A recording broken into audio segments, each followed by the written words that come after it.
मैं ऑनेस्टली बताऊंगा, मैंने एंटरप्रेन्योर बनने का तो नहीं सोचा था वो। इनफैक्ट मेरे को तो कुछ समय पहले तक ही मेरे को हंसी आती है। आपको एक थोड़ी सी बैक स्टोरी बताता हूँ। तो एक यूट्यूबर है, वो ना एक्सपोज कर रहा था लोगों को जस्ट लाइक दैट। तो वो ना मुकेश गहलोत है ना, हाँ, वो गुरुजी, उनके लिए बोलता है कि ये देखो इन्होंने इंसुलिन की स्पेलिंग गलत लिखी है, तो ये इंसुलिन कैसे बता सकते हैं जब इनको इसकी स्पेलिंग नहीं आती। जवान देखिए आपने मूवी में, आपने एक चीज़ नोटिस करी, वो मूवी जो है it is not like a normal movie, it is like 200 reels stitch together. इनको बात नहीं करनी आती किसी को भी, है ना, क्योंकि ये फ़ोन में इतने लगे रहते हैं। सोशल मीडिया पर हो, at the end of the day आप सिर्फ ट्रैक्शन ला रहे हो, और आपके जो फैंस है वो कल को आपको पेटीएम नहीं करेंगे आपको घर चलाने के लिए। मैं इसकी बात कर रहे तो हाँ, 70,000 से 1.5 लाख तक आप चार्ज कर सकते हो एक रील के। एक रील की। हाँ देखो, बकचोदी में साथ तो बहुत लोग दे देते हैं ठीक है, वो उसमें तो कोई बड़ी बात नहीं कि मजे कर रहे हैं ये वो। अगर यहाँ पे कंपैरिजन आ जाएगी, यार तुम तो मेरे लिए हाँ। कुछ करते नहीं हो, उधर देखो उनकी वीडियो मैंने देखी है, उन्होंने तो वो 60 लाख की गाड़ी गिफ्ट कर दी जन्मदिन पे।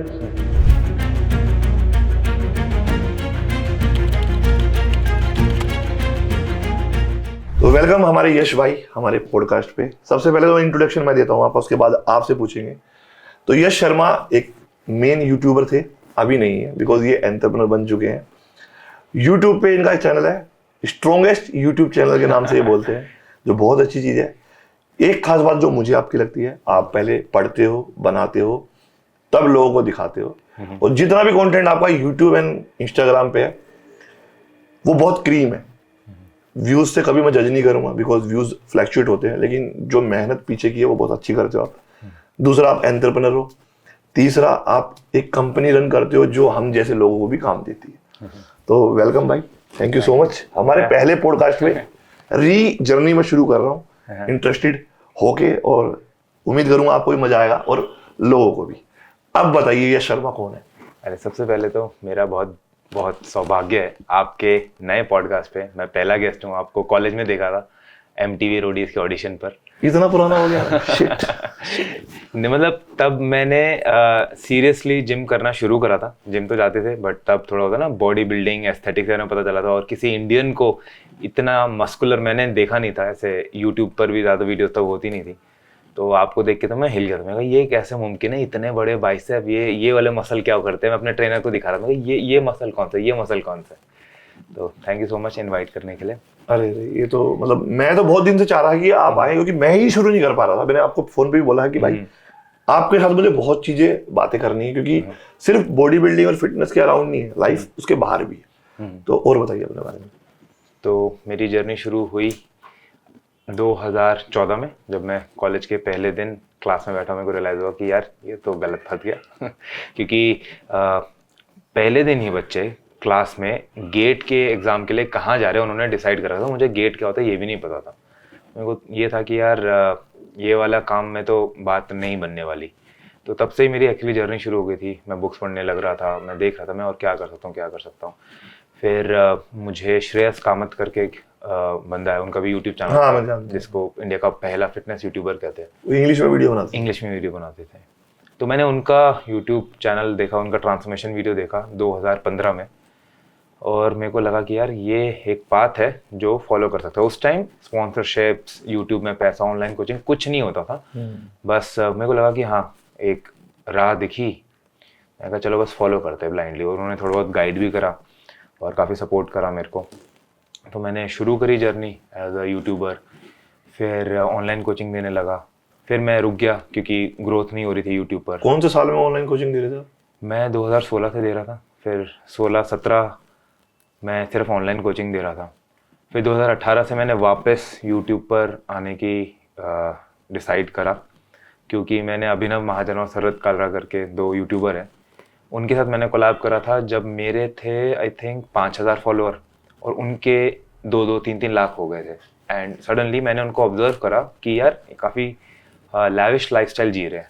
तो मैं यार पैसा तो होगा यहाँ पे कुछ, तो जब दिख रहा है तो होगा। हाँ दिख रहा है तो होगा। मेरे को कुछ आइडिया नहीं था अगेन, ठीक है, क्योंकि मैं ऑनलाइन कोचिंग दे रहा था, मैं XP के लिए आर्टिकल लिख रहा था। तो और 2018 में कॉलेज हो रहा था ख़त्म। मैंने कहा ठीक है, 90,000 रुपये पड़े थे बैंक में, ठीक है, और मैं गया एक PC अच्छा बनवा के ले आया। पहले भी था बट वो अटकता था एडिटिंग करते वक्त। मैं एक i3 एडिटिंग कंप्यूटर बनाया, उस टाइम के हिसाब से ठीक ठाक था, और बस शुरू करा, मैं करूँगा। फिर 2019 में मेरा एक ट्रांसफॉर्मेशन काफ़ी हिट हुआ, मिल्खा सिंह ट्रांसफॉर्मेशन, जहाँ मैंने देखा 3 साल तक बल्क करा था 95 kg तक, फिर मैंने श्रेड करा था। उसी दौरान मैंने एक मार्केटिंग कंपनी शुरू करी डिजिटल योग के नाम से, जहाँ हम यूट्यूबर्स और स्पोर्ट्स एथलीट्स को बिजनेस ला के देते हैं। और फिर 2020 में मैंने एक दूसरी कंपनी शुरू करी 1RM के नाम से, जहाँ पहले तो हम मेनली होम जिम इक्विपमेंट्स बेचते थे, पर फिर 2022 से हमने पिवट करा और हम जिम एक्सेसरीज जैसे कि बेल्ट, नी स्लीव, रिस्ट सपोर्ट, इस पे ज़्यादा हमारा फोकस रहता है। और अभी 2023 तो मेरा आप कह लो सबैटिकल ईयर था, मैं सिर्फ पूरे साल घूम फिर रहा था, और मेरे जो मैनेजर थे वो कंपनी संभाल रहे थे। और 2024 में वापस से आप कह सकते हो कि अपनी हसल जर्नी वापस शुरू कर रहा हूँ। तो सबसे पहले तो बेस्ट विशेस, क्योंकि कभी भी देर नहीं होती है रीस्टार्ट करने के लिए, कोर्स, और हमने पिक्चर भी देखी है रीस्टार्ट। तो ये तो थे आपका इंट्रोडक्शन जो मुझे गूज बम्स ला रहा, बिकॉज एक छोटी एज में आदमी को ये डिसाइड करना कि मुझे क्या करना है, क्योंकि हम भी नहीं डिसाइड कर पाए उस टाइम पे, इतनी अपॉर्चुनिटीज नहीं थी और पैसा नहीं था। तो ये बहुत मुश्किल है कि आप डिसाइड करो कि मुझे क्या करना है। अब मैं आपसे पूछना चाहता हूँ कि आपने कैसे डिसाइड किया कि मुझे एंटरप्रेन्योर बनना है, साथ में फिटनेस भी करनी है? तो दोनों को, ये दोनों चीज अलग है, लेकिन हम कई बार इसको कॉम्बाइन कर देते हैं। तो इसके बारे में कुछ बताओ। मैं ऑनेस्टली बताऊंगा, मैंने एंटरप्रेन्योर बनने का तो नहीं सोचा था। वो इनफैक्ट मेरे को तो कुछ समय पहले तक ही मेरे को हंसी आती है। आपको एक थोड़ी सी बैक स्टोरी बताता हूँ। कोई यूट्यूबर है, वो ना एक्सपोज कर रहा था लोगों को, जस्ट लाइक दैट। तो वो ना मुकेश गहलोत है ना, वो गुरुजी, उनके लिए बोलता है कि ये देखो इन्होंने इंसुलिन की स्पेलिंग गलत लिखी है, तो ये इंसुलिन कैसे बता सकते हैं जब इनको इसकी स्पेलिंग नहीं आती। और कुछ दिन पहले ही मैंने भी एंटरप्रेन्योर की ना स्पेलिंग गलत लिखी थी। तो मैं वही सोच रहा था कि यार ये तो 99% लोगों को एंटरप्रेन्योर मुश्किल है, उसकी स्पेलिंग ट्रिकी है थोड़ी सी, है ना। सो एनीवेज, ये तो ऐसे ही एक किस्सा हो गया। तो मैंने एंटरप्रेन्योर बनने का ऐसा सोचा नहीं था, ठीक है ना, कि एंटरप्रेन्योर बनना है। मेरे माइंड में दो चीज़ें थी। एक, मुझे ट्रेनिंग करनी थी तसल्ली से, ठीक है, मेरे को ट्रेनिंग में मज़ा आता था, तो मुझे वो करना था। और दूसरा, मेरे को पैसे कमाने थे, ठीक है। Coming from a middle class family, ठीक है, आपको मतलब जैसे मैं मॉल जाता था, ठीक है, तो मॉल हमेशा हम सिर्फ विंडो शॉपिंग करके आते थे, तो मेरे को वो चीज़ पसंद नहीं थी। और आप ये कह लो कि मैं ना बहुत ऑनेस्ट हूँ अपने आप से, तो मेरे को जो फीलिंग्स नहीं अच्छी लगती ना, मैं उसको आइडेंटिफाई कर सकता था। और आज की डेट में ऐसा नहीं मैं मॉल जाके बहुत शॉपिंग करता हूँ, बट मेरे पास वो पावर है कि मैं कुछ भी ले सकता हूँ। मेरे माँ बाप को अगर कुछ चाहिए, वो किसी भी शोरूम में जाके बोले चलो रोलेक्स मत जाना मम्मी पापा ज्यादा खर्चा वो भी देखेंगे ना भाई, मतलब बेटे की पॉकेट अलाउड कर रही है। तो मतलब वो सोचना नहीं पड़ता। तो वो जो फीलिंग थी ना, वो नहीं अच्छी लगती थी। तो ये मैं इन दो फीलिंग्स के पीछे गया। एक कि तसल्ली से ट्रेन करना है, क्योंकि मेरे को फुटबॉलर बनना था या आर्मी में जाना था। दोनों की वजह यही थी कि उसमें फिजिकल एक्टिविटी है सारा दिन, बस वो मेरे को बहुत अच्छा लगता है। और दूसरा, पैसे कमाने थे। तो 2018 में ही जब मेरा कॉलेज खत्म हो रहा था, हमारा जो एडिटर था मेंस एक्सट्रीम में, शांतनु, वो कनाडा जा रहा था, तो वो अपनी जॉब के लिए रिप्लेसमेंट देख रहा था। तो वो मेरे को अपनी जॉब देकर जा रहा था एक तरीके से। ऑफिस में उन्होंने बुलाया 3-4 कैंडिडेट्स को, उन्होंने बोला कि तेरा करा दूंगा मैं, 35,000 सैलरी होगी, गुड़गांव जाना है। और जो कि एक अच्छी बात है, मैं मैकेनिकल में था, वहाँ तो प्लेसमेंट लोगों की 20-25 हज़ार में हो रही थी, तो 35,000 डे 1 से मिलेगा, बहुत बढ़िया है ना। तो मैं गया गुड़गांव, सही लगा, ऑफिस तो बड़ा मस्त है उनका, टाइम्स इंटरनेट का। वापस आते आते ना ट्रैफिक गुड़गांव का इतना ज़्यादा, ठीक है। जिम मैं पहुंचा हूँ थका आ रहा 7 बजे, मैं कहा तो ट्रेनिंग नहीं हो पाएगी। इस चक्कर में मैंने वो छोड़ दिया। तो आपके सवाल को जवाब देते हुए, मैं इन दो चीज़ों को चेज कर रहा था मेनली, कि मैं ट्रेन ढंग से कर पाऊँ तो साथ में कुछ काम भी कर लो और पैसे कमा लो। तो मतलब मेरे लिए ट्रेनिंग एक ऐसी चीज़ होती थी, पे माई ड्यूज। क्योंकि मेरे को खुद से हमेशा एक गुस्सा था, मैं फुटबॉलर इसलिए नहीं बन पाया क्योंकि मैंने फुटबॉल फील्ड में उतनी मेहनत नहीं करी। तो जिम मेरे लिए हमेशा ऐसा होता था, मतलब स्ट्रेंथ, बॉडी बिल्डिंग सेकेंडरी, बस तेरे को जाना है, ये लगा लो कि किसी का उधार चुकता करना है। मैं हमेशा अपने माइंडसेट में यही होता था, यू हैव टू पे योर ड्यूज, बस वो देने जाना है बस। तो मेरे लिए वो एक वैसी फीलिंग थी, बहुत एक ऑब्सेसिव फीलिंग थी। अब अलग है थोड़ी, ठीक है, बस मेरे को था जिम तेरे को जाना है भाई, तू कितना थक जाए। मतलब मैं हमारा कभी कभार एग्जाम, HMR एक सेंटर है दिल्ली के काफ़ी आउटस्कर्ट्स में, वहाँ पढ़ता था। वहाँ से घर आते थे 8 बज गए, ठीक है, रेस्ट लिया, मैं 9 बजे जिम जा रहा हूँ, सुबह का निकला हुआ हूँ, 7 बजे निकलते थे। बीटेक में रात भर पढ़ रहे हैं क्योंकि 4-5 दिन पहले ही पढ़ाई होती थी, ठीक है, लेकिन मैं जिम जाता था। बच्चा कोई फ़ोन कर रहा है, वो नोट्स लेने आ रहा हूँ, मैं कहा अभी मैं जिम में हूँ, 11 बजे आई हो। तो वो चीज़ थी। तो बहुत सारे लोग हैं ना, जैसे बोलते हैं यार ये बॉडी बिल्डर है, इसके पास तो स्ट्रेंथ होगी, स्टेमिना नहीं है, तो कैसे मतलब फिटनेस, फुटबॉल और ये स्ट्रेंथ ट्रेनिंग कैसे मतलब डिफरेंशिएट करेंगे? मैं कहूँगा फुटबॉल में इंजरीज का खतरा ज़्यादा है। ज़्यादा है? काफ़ी ज़्यादा है। स्ट्रेंथ ट्रेनिंग में आप कंट्रोल्ड फोर्सेस के साथ डील कर रहे हो। अब 100 केजी बेंच मारो, 100 केजी बेंच जो है वो 100 केजी ही फोर्स लगाएगा आपके सभी रेप्स में। फुटबॉल में क्या है, आप गए किक मारने, पैर मुड़ सकता है, पैर अटक जाता है, मतलब एक्सटर्नल फोर्सेस बहुत ज़्यादा है। इनफैक्ट मैंने बॉक्सिंग भी करी है, बट मुझे तो लगता है फुटबॉल में ज़्यादा इंजरीज होती है क्योंकि वेरिएबल्स बहुत ज़्यादा है फुटबॉल में। और मोशन इतने सारे, हाँ, जंप है, स्प्रिंट है, बैकवर्ड रनिंग है, लेफ्ट रनिंग है, बहुत कुछ है। फिर टैकल भी मार सकता है, गोलकीपर है वो हाथ भी मार सकता है। तो फुटबॉल मेरे एक्सपीरियंस में तो बहुत ज़्यादा इंजरी प्रोन गेम है। यश भाई, जैसे आपको काफ़ी साल हो गए दोनों इंडस्ट्री में, एंटरप्रेन्योर बने भी, फिटनेस में आप बिजनेस भी कर रहे हो, खुद भी हो, तो कहाँ देख रहे हो अगले 10 साल में फिटनेस, फैटर्निटी के साथ बिजनेस? 10 साल तो मुश्किल होगा मेरे लिए कमेंट करना, ठीक है, लेकिन अभी जो अभी अगले 1-2 साल है वो काफ़ी बदल रहे हैं। एक समय था, फिटनेस यूट्यूब की मैं बात कर रहा हूँ, नीश ऐसे होती थी कि ये जीत सलाल है, इसको मैं फॉलो करूँगा साइंटिफिक एक्सप्लेनेशन के लिए। ये मुकेश भाई है, इनको मैं फॉलो कर लूँगा प्रेप कोचिंग या बॉडी बिल्डिंग या पावर लिफ्टिंग के लिए, है ना। अब मेरे एक्सपीरियंस में, मेरे एनालिसिस के हिसाब से वो जो सारी नीश है ना, वो लोग पूरा अब्जॉर्ब कर चुके हैं। आप नॉलेज के नीश कह लो। अब लोग अपनी कैटेगरीज बना रहे हैं, जैसे आरुष भोला हो गया, एक लवर बॉय बॉडी बिल्डर, है ना। साकेत हो गया, एक स्टूडेंट एस्थेटिक वाला बॉडी बिल्डर। तो अब एक नई कैटेगरी बन रही है जो पर्सनलाइज कैटेगरी है। तो वो एक नई जर्नी होगी फिटनेस में, फिटनेस यूट्यूब में, कि आप खुद को आपको खुद एक कैटेगरी बनानी पड़ेगी और उस कैटेगरी के अराउंड लोग इकट्ठा करने पड़ेंगे। समझ रहे हो मैं क्या कर रहा हूँ? तो क्योंकि आप भी इतने सालों से हो तो आपको शायद ये चीज़ आप रिलेट कर पा रहे हो चीजें कि कैसे बदलाव आ रहा है। हाँ, कि अब एक पर्सनलाइज कैटेगरीज बनती जा रही है फिटनेस में। एक जो भी यूट्यूब पे आना चाह रहा है या फिटनेस के लिए या कंटेंट के लिए, उसे ये चीज समझनी होगी, जब हमने शुरू किया तो जो उस टाइम पे टीनेजर थे, लाइक 18 साल, 19 साल, 20 साल या उससे कम, वो आज 8 साल में मैच्योर हो चुके हैं। एग्जैक्टली। उनकी लाइफ यूट्यूब के बाहर चली गई है और वो सिर्फ मोबाइल पे स्क्रॉल नहीं कर रहे। किसी की शादी होगी, किसी की बिजनेस, किसी की जॉब। तो अब हमें नई ऑडियंस बनाने के लिए कुछ रिलेटेबल रहना पड़ेगा। जैसे शाहरुख खान, हाँ, वो सारी दशक के साथ रिलेटेबल है। अब शाहरुख खान का एक मैं आपको एक चीज बताता हूँ। आपने वो मूवी देखी, कौन सी आई थी? 2 आई थी ना इनकी, पठान आई थी, पठान के क्या थी, जवान देखी आपने मूवी? आपने एक चीज नोटिस करी, वो मूवी जो है, it is not like a normal movie, it is like 200 reels stitch together. आप नोटिस करना, उस मूवी में कोई सीन नहीं है 3 सेकंड से ज्यादा, कट, क्योंकि लोगों का अटेंशन स्पैन कम हो गया। ये तो एक इंटरव्यू में रोहित शेट्टी ने बोला, पहले 1.5 मिनट का स्पैम हुआ करता, अभी 10 सेकंड से ऊपर अगर जा रहा है। जहां सीरियस सीन की जरूरत है वो भाग गया है क्राइम करने के बाद। It is suppose to have a 4-5 second का सीन, जहाँ पे जो भी पुलिस फोर्स है उसके ऊपर, नॉर्मली एक मूवी में कैसे आएगा ना कि ये कैसे निकल गया उसके ऊपर फोर्स, उनके एक सीरियस टॉक, नहीं, वो 2 सेकंड के बाद नेक्स्ट सीन, 2 सेकंड। तो वो पूरी मूवी कम से कम 200-250 रील्स है एक साथ स्टिच, अगर आप देखोगे उसको। हाँ, मैंने बहुत मतलब डीपली ये सुना भी है, देखा। हाँ, तो ये है एक बहुत बड़ा बदलाव है कि लोगों का अब अटेंशन स्पैन बहुत ज़्यादा छोटा हो गया है।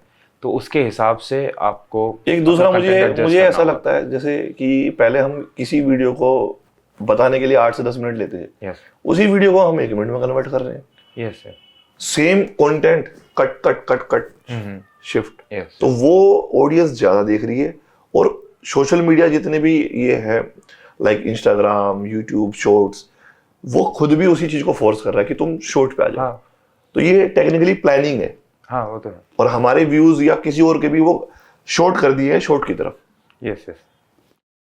तो इसका काफ़ी लोग कंप्लेन करते हैं इस चीज़ के रिगार्डिंग, बट बिजनेस का एक सिंपल उसूल होता है कि don't try to create demand, cater the demand. अब अगर डिमांड शॉर्ट फॉर्म की है तो आप उसको केटर करो, और जैसा जवान मूवी ने भी करा है कि उन्होंने एक 2.5 घंटे मूवी को भी कैसे छोटी छोटी रील्स को, मतलब not technically reels but reels के तरह छोटे छोटे स्पैन ऑफ आपका एंटरटेनमेंट को जोड़ जोड़ के एक मूवी बनाई। तो उसी तरीके से लॉन्ग फॉर्म को भी वैसा बनना होगा मेरे राय में। मतलब बहुत सारी चीजें हमें टैकल करनी है। अगर मैंने एक डेडलिफ्ट वीडियो बनाई अभी, बहुत अच्छी है वो 8 मिनट की है, बट उसमें जो इन्फॉर्मेशन ब्रेकडाउन है, मेरे जो नोट्स थे ना वो 10 पेज के नोट थे। वो एक्चुअली वीडियो अगर मैं अपने पुराने स्टाइल से बनाता तो वो वीडियो कम से कम 15-17 मिनट की होती।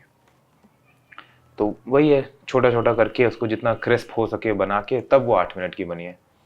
तो यश भाई, जैसे आप नेचुरल लिफ्टर हो, मतलब स्ट्रेंथ ट्रेनिंग पे फोकस करते हो, पावर लिफ्टिंग करते हो, तो एक ना तबका ये होता है फिटनेस वर्सेस बॉडी बिल्डिंग। इन दोनों में ना लोग समझ नहीं पा रहे होता क्या है। तो थोड़ा अपने अपने तरीके में बताओ, हम तो बता रहे हैं बहुत सालों से। यार ये लोगों ने एक अननेसेसरी डिस्टिंक्शन बना दिया मेरे हिसाब से कि बॉडी बिल्डिंग मतलब जिम जा रहा है, और फिटनेस मतलब सारी ऊटपटांग हरकतें कर रहा है कि रस्सी टाप रहा है और दीवारें टाप रहा है या फिर कुछ भी ऐसे कर रहा है। मेरे हिसाब से अगर फिटनेस देखा जाए तो एक बहुत ही बड़ा वो है आपका सेट है। अब उसके अंदर छोटे छोटे सब सेट है। बॉडी बिल्डिंग भी फिटनेस ही है, पावर लिफ्टिंग भी फिटनेस है। फिटनेस जो शब्द खुद है आपको उसमें पूछना चाहिए fitness in what. For example ये बंदा क्रिकेट के लिए फिट नहीं है, आप सुनते हो ना, हाँ, टेस्ट होता है उसमें फेल हो जाते हैं। एग्जैक्टली। अब वो क्रिकेट के लिए ना तो वो पावर लिफ्टिंग स्ट्रेंथ वाला फिटनेस की बात हो रही है, ना उसके एस्थेटिक्स वाले फिटनेस की बात हो रही है, ना उसके कि वो कितना भाग सकता है। उसकी स्पेसिफिक क्रिकेट के लिए फिट नहीं है, not fit for this fight. Fitness एक बहुत ही पर्सनलाइज्ड चीज़ है। आपको खुद डिफाइन करना चाहिए कि आपका क्या गोल है, आप मतलब आप फिटनेस किसको मानते हो। अब बहुत सारे लोग होते हैं, जैसे कोई रनिंग में अच्छा है, हाँ, तो वो 10 किलोमीटर रन कर सकता है, लेकिन वो 100 किलो लिफ्ट नहीं कर सकता, तो क्या वो अनफिट है? वही तो। अब जो 10 किलोमीटर भाग सकता है, क्या वो अल्ट्रा मैराथन भाग सकता है? बट जो अल्ट्रा मैराथन भाग सकता है, अब लोग इन दोनों में कंपैरिजन करेंगे फालतू का कि जो 10 किलोमीटर भाग रहा है ना उससे अच्छा है 100 किलोमीटर भागने वाला। नहीं, जो 10 किलोमीटर का प्रॉपर रनर होगा, अगर वो 45 मिनट में 10 किलोमीटर भाग सकता है, आपका 100 किलोमीटर भागने वाला 45 में 10 नहीं भाग पाएगा। सोच के लगा कि यार वो तो 100 भागता है, 10 तो भागना उसके लिए आसान होगा, वो नहीं भाग पाएगा। तो फिटनेस बहुत आप किसको, आपका गोल क्या है उसके हिसाब से फिटनेस होती है।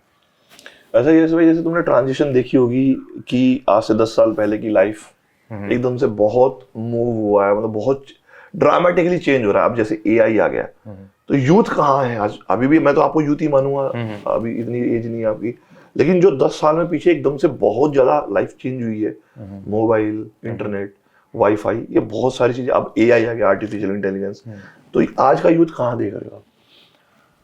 काफी डीप क्वेश्चन हो गया, मेरी औकात से बाहर कहूंगा, लेकिन एक चीज मेरे रिलेटेबल, मैं हाँ रिलेटेबल बताता हूँ। इनको बात नहीं करनी आती, ये जो पूरी जेनजी है, इनको फोन करो, ठीक है, जैसे मैंने आपको देखा अभी, आपको फोन, आपने बोला राम राम, मेरे को आप मेरे को फोन करते, मैं कैसे शुरुआत करता हूँ, नमस्ते, है ना।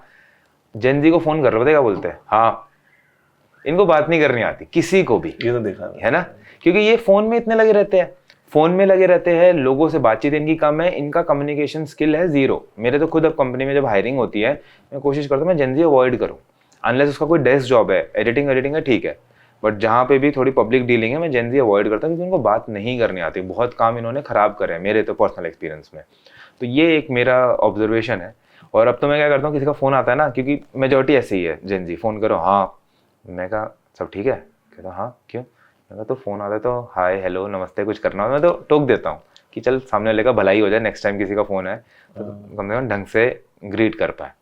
ये तो मैंने देखा है, लेकिन बहुत सारे इंटरव्यूज मैंने देखे हैं, मुझे शौक है पढ़ने का भी, तो वो बोल रहे हैं कि जेनजी को लाओ, वो सोच सकता है आगे क्या होगा, हो सकता है सोशल मीडिया के लिए सोच सकता है, ये मैं मानता हूँ, ये ऑफ कोर्स, क्योंकि अभी आज की डेट में जो ज़्यादातर जो पॉपुलेशन है हमारे बिजनेस के लिए, इंटरनेट के बिजनेस के लिए, वो जेनजी है, तो वो उसके हिसाब से सोच सकता है। बट अभी तक मेरा बहुत अच्छा एक एसोसिएशन नहीं रहा है जेनजी के साथ। जैसे आप खुद भी क्रिएटर हो, बिजनेसमैन भी हो, आपका बिजनेस भी फिटनेस फील्ड से जुड़ा हुआ है, मोबाइल से जुड़ा हुआ है, इंटरनेट से जुड़ा हुआ है, सोशल मीडिया से जुड़ा हुआ है, आप कितना फोन यूज करते? मैं तो बहुत कम करता हूँ। ये तो मुझे तो पता है, क्योंकि मैं कई बार मैसेज करता हूँ, तो आज के टाइम में जिसका नेट बंद है ना, मुझे नहीं पता क्या किस वजह से बंद है, लेकिन भाई वो आदमी नहीं है, वो मतलब अलग जोन है उसका। तो क्या है वो मतलब आज के टाइम में? मतलब मैं तो कम यूज़ करता हूँ। मैं अपने दोस्त को भेजा था, मेरा इंस्टाग्राम का वीकली डेटा जो है वो 12 मिनट दिखा रहा था कि मैं पूरे एक हफ्ते में इंस्टाग्राम मैंने 12 मिनट यूज़ करा। तो मतलब मैं फ़ोन कम यूज़ करता हूँ। मैं काम जब आता है मैं तब इस्तेमाल करता हूँ। कॉल है ले ली, और कुछ अपलोड करना है, कमेंट्स के रिप्लाई करना है, कर दिया। अभी भी जब मैं आपको मैसेज कर रहा था कहाँ हो, हाँ तो आप सो रहे थे, आपका फोन हाथ में नहीं था। और इवन अगर आप गाड़ी में भी, मतलब मैं खुद भी ये रिलेट कर पाऊंगा, मुझे कई बार मेरे बच्चे बोल देते हैं डैडी फोन रखो। तो इतना लाइफ फोन के अराउंड घूम गई है, तो कैसे मतलब आप फोन को साइड रखते हो? अब उससे प्रैक्टिस करा है मैंने, कुछ वो नहीं है कि मेरे पास स्पेशल एबिलिटी। क्योंकि देखो मैं सबसे पहले क्या करा था, मैंने सब लोग इंस्टाग्राम ही यूज़ करते हैं, मैंने सबसे पहले इंस्टाग्राम के लिए ना एक अलग फ़ोन लिया कि ये मेरा मेन फ़ोन है, ये इंस्टाग्राम चलाने के लिए जब है तब मैं ये यूज़ करूँगा। मैं वो वाला फ़ोन ही इस्तेमाल कर रहा हूँ मेन वाला फ़ोन छोड़ के। ये 2022 की बात है, तो मैं वही फ़ोन इस्तेमाल कर रहा था जो मेरा इंस्टाग्राम वाला फ़ोन था। मैंने कहा ये आइडिया तो बेकार है, वो फ़ोन हटाया, एक ही फ़ोन पे वापस शिफ्ट करा। फिर मैंने क्या कोशिश करी कि मैं इंस्टाग्राम पे ना एक लॉक लगा देता था अपने, ताकि एक लेयर आ जाए कि जब भी मैं यूज़ कर रहा हूँ मेरे को एक पासवर्ड डालना पड़े, ताकि एक लेवल आ गया। एक्सेसिबिलिटी मैंने रिड्यूस करी, इससे भी कुछ खास फ़ायदा हुआ ही नहीं मेरा। फिर मैंने क्या करा, मैंने ना इंस्टाग्राम ऐप ही हटा दी फ़ोन से। मैंने अपने मैनेजर के फ़ोन में डाल दिया। मैं कहा जब मेरे को यूज़ कर रहा हूँ मैं तेरे से फ़ोन मांग लूँगा। उससे मेरी हैबिट बिल्ड हो गई, क्योंकि अब ऑब्वियसली अब किसी का फ़ोन बार बार नहीं मांग सकते, थोड़ी देर के ले सकते हो। तो वो मैंने करा पूरा 2023 ऐसे ही था, पूरा 1 साल करा। अब वो आदत बन गई है, अब मेरे फ़ोन में ही रहता है इंस्टाग्राम, बट मेरे को इतना खोलने का वो चुल नहीं रहती। अभी परसों आपको पता शट डाउन हो गया है इंस्टाग्राम? हाँ, मेरे को नहीं पता था, क्योंकि मैं यूज़ ही नहीं कर, मेरे को आइडिया नहीं था। तो मैं डिनर पे था किसी के साथ, न्यूज़ पे आ गई थी, लोग परेशान हो गए। हाँ, तो मतलब हम इतना खो चुके हैं इसमें, और ये मैंने टास्क बनाया हुआ है वो खुद के लिए भी, क्योंकि सारी जीवन मोबाइल के अंदर है। तो मैंने भी खुद के लिए टास्क बनाया हुआ कि 1 घंटा 1 घंटे से ज्यादा आपका व्यू टाइम पूरे मोबाइल का नहीं होना चाहिए। नहीं तो फिर आप प्रोडक्टिव नहीं रह पाओगे। आप दूसरे का दिमाग, आपका दूसरे का जो चीज देख रहे हो वही सबकॉन्शियस माइंड में चल रही है। मेरा ये था क्योंकि मुझे क्रिएट करना अच्छा लगता है, मेरे को क्रिएटिव कंटेंट बनाना पसंद है, ठीक है। तो मैंने भी ये ऑब्जर्व करा, क्योंकि मैं सबको देख रहा हूँ ये क्या कर रहा है वो क्या कर रहा है, तो दिमाग एक उस डायरेक्शन में जाने लग जाता है, और जो अपने ओरिजिनल थॉट्स है आपके वो अंदर से नहीं आ रहे थे। ये मेरा ऑब्जर्वेशन था। लेकिन बहुत बड़ी बात है भाई आज के टाइम में मोबाइल से दूर होना। हाँ, तो मैं 1.5 महीना जब रोडीज में रहा तो मेरा मोबाइल बाहर था, और मैं वो जीना चाहता हूँ दोबारा, बिकॉज मोबाइल ना एक टाइम के बाद में टॉक्सिक बन जाता है। आप चाह भी नहीं रहे हो, हाँ वही, फिर भी वो फोन आपको अपनी तरफ खींच रहा है। हाँ भाई मुझे देख। हाँ, मतलब फिजिट स्क्रॉलिंग बस है, तो ऐसे क्या आया, अब कितना लाइक हुआ, अब किसने क्या बोला। एग्जैक्टली। तो इससे दूर होना बहुत जरूरी है, स्पेशली यूथ को। तो बड़ी बात है भाई आप कर रहे हो। एक ना बहुत बेसिक सी चीज है कि आज के टाइम में ना मतलब बहुत बड़ा मार्केट बन गया फिटनेस भी, स्पेशली फॉर इन्फ्लुएंसर। 2016-17 में इतना था नहीं, क्योंकि मुझे भी याद है जब मैंने पहला ब्रांड इंडोर्स किया तो 2000 मैं रोडीज गया है इसलिए मुझे जल्दी मिल गया। लेकिन आज के टाइम में बच्चे फिटनेस में बहुत ज्यादा आ रहे हैं, हर दूसरा अपने पेज पे फिटनेस वगैरह लिखता है। तो कैसे ग्रो करे आपकी नजर से? मेरे ख्याल से वैल्यू प्रोवाइड करना अभी कम हो गया है, ठीक है, फिटनेस में। जैसे एक समय था कि मैं बता रहा था पहले कि हर किसी के पास कुछ एक पर्टिकुलर वैल्यू थी ऐड करने के लिए, स्पेशली थी, स्पेशलिटी था। हाँ, स्पेशलाइजेशन था। ये कोचिंग के बताता है, ये डाइट का बताता है, अभी भी है वैसे, बट जो नहीं वो भी मार्केट के अराउंड घूम रहा है। हाँ, वो भी, क्योंकि उनको चेंज करना पड़ा कंटेंट। अब सब लोग लाइफस्टाइल कर रहे हैं, तो मेरे हिसाब से वो ना एक टाइम के बाद सैचुरेट हो जाएगा, और वो all of a sudden dead हो जाएगा। क्योंकि होगा क्या, सब लोग लाइफस्टाइल देखेंगे, वो भी कॉपी करेंगे लाइफस्टाइल, और जो कंज्यूमर्स है ना वही प्रोड्यूसर्स भी बन जाएंगे खुद ही। अभी भी बहुत शिफ्ट हो रहा है। तो मेरे हिसाब से लॉन्ग टर्म सस्टेनेबिलिटी के लिए आपके पास एक पावर होनी चाहिए, यार ये मेरी पावर है, ठीक है। चाहे वो कोचिंग हो, चाहे वो डाइट बनाना हो, चाहे वो एक्सरसाइज को ब्रेक डाउन करना हो, ठीक है। आपके पास एक वो स्पेशलाइजेशन होना चाहिए, क्योंकि अगर आपके पास स्पेशलाइजेशन है ना, तो आपके 10,000 व्यूज भी ना किसी के लाख व्यूज के बराबर है। ये बहुत मतलब लोग ना समझते हैं कि व्यूज ही सब कुछ है, ऐसा होता नहीं है। कम व्यूज भी ज्यादा इम्पैक्टफुल होते हैं। हम सपोज कीजिए 1 लाख व्यू आए मेरे, और 1 लाख लोगों में से 100 लोगों ने वो सीरियस लिया, आपके 10,000 आए, आपके 1000 लोगों ने सीरियस लिया। या तो रेशियो वही है, जैसे ब्रांड जो बोलता है कि भाई हमें इंगेजमेंट चाहिए, वो कौन सी इंगेजमेंट है, क्या आपका मोटिव है उस वीडियो के पीछे। तो मतलब कैसे ग्रो करे बच्चे, वही जैसे मैंने बोला, आपको स्किल एक डेवलप करनी पड़ेगी, उसके लिए लोगों के पास पेशेंस तो है ही नहीं ना आज के टाइम में। आजकल जज कर रहे हैं फॉलोअर्स से। एग्जैक्टली, फॉलोअर्स से, किसी का स्पॉन्सरशिप है, कौन कौन सी गाड़ी में घूम रहा है, कौन कितने महंगे कपड़े पहन रहा है। तो जबकि मैं ये बात क्लियर कर दूं कि गाड़ी और कपड़े और घर ये आप एकदम से खरीद सकते हो कभी भी। लोगों को पता नहीं है कि अगर मैं किसी महंगी कार में घूम रहा हूँ, क्या मैंने वो पूरी बाय की है? नहीं ना, मैंने तो सिर्फ 0 डाउन पेमेंट दे के आया और गाड़ी ले आया। अब आगे की जर्नी थोड़ी दिखा रहा हूँ मैं। तो ये सोशल मीडिया आधा तो फेक ही चल रहा है, वो तो है। तो 90% मैं जानता हूँ बहुत सारे लोगों को जो लाइफस्टाइल दिखाते वो है नहीं, और रियलिटी कोई दिखाता नहीं है क्योंकि चलती नहीं है। वो तो है। तो ग्रो करने के लिए मुझे लगता है कि सबसे पहले अपने लिए सच्चा होना बहुत जरूरी है। कि आपको क्या पसंद है, क्या पसंद है, क्या नहीं। दूसरों को दिखा, जब तक आप दूसरों को दिखाओगे ना तो अपनी एक्सपर्टाइज भूल जाओगे। मुझे लिखने का बहुत शौक है, मतलब मैं अगर कंटेंट क्रिएटर ना हूं तो मैं सेल्स डेवलपर हूं। मुझे वीडियोस के लिए स्क्रिप्टिंग करना बहुत पसंद है, मुझे डायरेक्शन करना बहुत पसंद है। एक्टिंग और कंटेंट क्रिएशन तो मैं मजबूरी में हूँ, लेकिन एक्सपर्टाइज उसमें है। तो कभी भी मुझे मौका मिलेगा तो इस फील्ड में मैं रखता हूं। आप तो इतने अच्छे म्यूजिक वीडियोस बनाते हो, आपकी वो जो स्किट वीडियोस होती है वो भी इतनी तगड़ी होती है। तो वो खुद ही लिखता हूँ, खुद ही हर एक शॉट का मुझे पता होता है कि यहाँ पे ये अच्छा आएगा, ये कट लगेगा, ये तो वो आपकी स्किल है। अब उससे क्या है ना, मार्केट कहीं भी जा रहे हो, एटलीस्ट एक चीज होता है ना कि आपकी जो वीडियो है वो बहुत अच्छी क्वालिटी की होगी। तो वो बात है भाई। ये तो सारी चीजें हो गई है। अब जैसे लिफ्टिंग करते हो आप, अभी कल मैंने वीडियो देखी आपकी डेड लिफ्ट के ऊपर, बहुत अच्छी थी। बहुत, अगर कोई डीपली उससे समझना चाहे तो कोच की जरूरत ना पड़े। तो नेचुरल लिफ्टर्स के लिए कुछ बताओ, क्या होती है नेचुरल लिफ्टिंग? आजकल नेचुरल तो क्या है ये? मार्केट में मतलब नया वर्ड सुनने को मिला, नेचुरल लिफ्टिंग। नेचुरल लिफ्टिंग है सरदर्द। आपको बहुत चीजें मैनेज करनी पड़ेगी, ठीक है। आपको डाइट, स्लीप, स्ट्रेस, 3 चीजें, ठीक है। और इसमें जो स्ट्रेस है एक बहुत बड़ा कंपोनेंट, ठीक है, वो आपके कंट्रोल में है नहीं। स्ट्रेस तो आ जाता है। तो अगर आपको नेचुरल बनाना है फिजिक, तो आपको इन 3 चीज़ों पे ध्यान रखना पड़ेगा मेनली। और ये मेरे को खुद बहुत सालों के बाद समझ आया है कि मतलब द अमाउंट, आपको जो सीरियसनेस डालनी पड़ेगी, और it only gets harder with time. For example मेरे माइंड में इनफैक्ट कुछ टाइम पहले तक मुझे तो यार इतना मसल बिल्ड कर लिया अब तो ठीक है, इतनी स्ट्रेंथ हो गई, तो अब तो मुझे लेस एफर्ट डाल के भी वो रिवॉर्ड मिलना चाहिए। बट ऐसा है नहीं एक्चुअली। तो आप जितना एक्सपीरियंस होते जाओगे इस जर्नी में, आपका एफर्ट और डेडिकेशन उतना ही ज़्यादा होना पड़ेगा। तो मेरे अपने एक्सपीरियंस से बता सकता हूँ सबको, सबके लिए क्या काम करता तो बता नहीं सकता। जैसे कुछ टाइम पहले तक ना ऐसा था कि मैं हफ्ते में 2 मील बाहर भी खा ली ना, चलता था, ठीक रहता था। अब क्या 15 दिन में 1 बार मील बाहर का रहता है। मैं अभी भी आप पॉडकास्ट के लिए आया हूँ तो मैं अपने 2 मील्स पैक करके लाया हूँ, और सिंपल प्लेन खाना। तो ये है। तो आजकल ट्रेंड में वो भी चल रहा है कि वो खाने को क्या बोलते हैं यार, ये कौन सी डाइटिंग हो जो स्पेसिफिकली होता है कि अपने माइंड को डाइवर्ट करने के लिए कि भाई मैक्रोस में बर्गर खा लिया तो ये मेरे मैक्रोस काम IIFIM, तो वो काम करती है। शायद से वो काम कर सके आपके फैट लॉस और फैट गेन आपका अगर सिर्फ है गोल। लेकिन मुझे ऐसा लगता है, मेरा पर्सनल एक्सपीरियंस है कि जब आपके बॉडी का मेटाबॉलिज्म और आपके जीन्स अच्छे होते हैं ना, एग्जैक्टली, तब तो कुछ भी काम करेगा।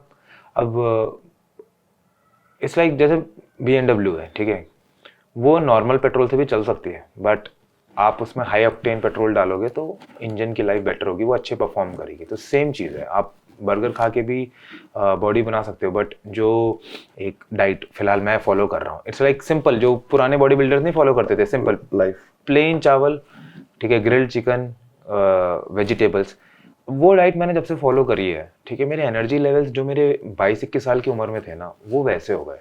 मैं रात को 8 बजे भी जिम जा रहा हूँ तो मैं PR हिट कर पा रहा हूँ। मेंटल क्लैरिटी इतनी ज़्यादा है, दिन में ज़रा भी नींद नहीं आ रही है, क्योंकि जितने भी खाने हैं ना, ये सारे जब कचरा है, फ्लेक्सिबल डाइटिंग वाला जितना भी कचरा है, इसमें आपको मैक्रो शायद मिल रहे हो, बट उसके साथ फालतू का गंद भी बहुत मिल रहा है। जो सॉसेज है उसमें जो कलर्स होते हैं, ठीक है, जो मसाले होते हैं, ठीक है, ये बॉडी में इन्फ्लेमेशन कॉज करते हैं, और ओवरऑल बॉडी के लिए हेल्दी तो है नहीं, तो सबको पता है। इसके लिए तो ब्रेन चाहिए नहीं ना, ये तो बचपन से मम्मी बोलती है अरे घर का खाना खाओ, घर का खाना खाओ।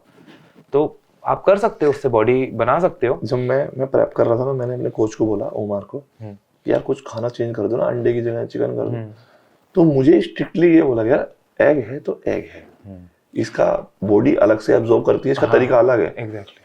और मैं चिकन के लिए बोला यार मैं ये डाल के खा लूं, तो वो बहुत स्ट्रिक्ट है। अवॉइड कर रहा होगा वो सॉसेस, है ना? नहीं, मसाले खा सकते हो लेकिन एक सर्टेन टाइम के लिए। नहीं, सॉसेस तो अवॉइड कर रहा होगा। सॉस तो बना। आपने नोटिस करा होगा उस वाली डाइट पे आपकी स्किन बेटर हो गई होगी, स्किन क्वालिटी से लेके आपके एनर्जी लेवल, बॉडी जिस तरीके से रिस्पॉन्स करती है ना, वो अलग होता है। अब मैं ये कहूँ कि मैं फ्लेक्सिबल डाइट करूंगा, लेकिन अभी मैं 36 पे जा रहा हूँ, तो जो मेरी बॉडी 26 में थी वो 36 में नहीं है। मेरा मेटाबॉलिक रेट ड्रॉप हुआ है। पहले मैं खाता था, मेरी बॉडी एब्जॉर्ब करती थी, मैं गेन करता था लीन, कुछ भी खिला लो मुझे, लेकिन अब नहीं होता। तो ये समझना बहुत जरूरी है, फ्लेक्सिबल डाइटिंग काम करती है, लेकिन एक एज पे, एक आपके लाइफस्टाइल पे।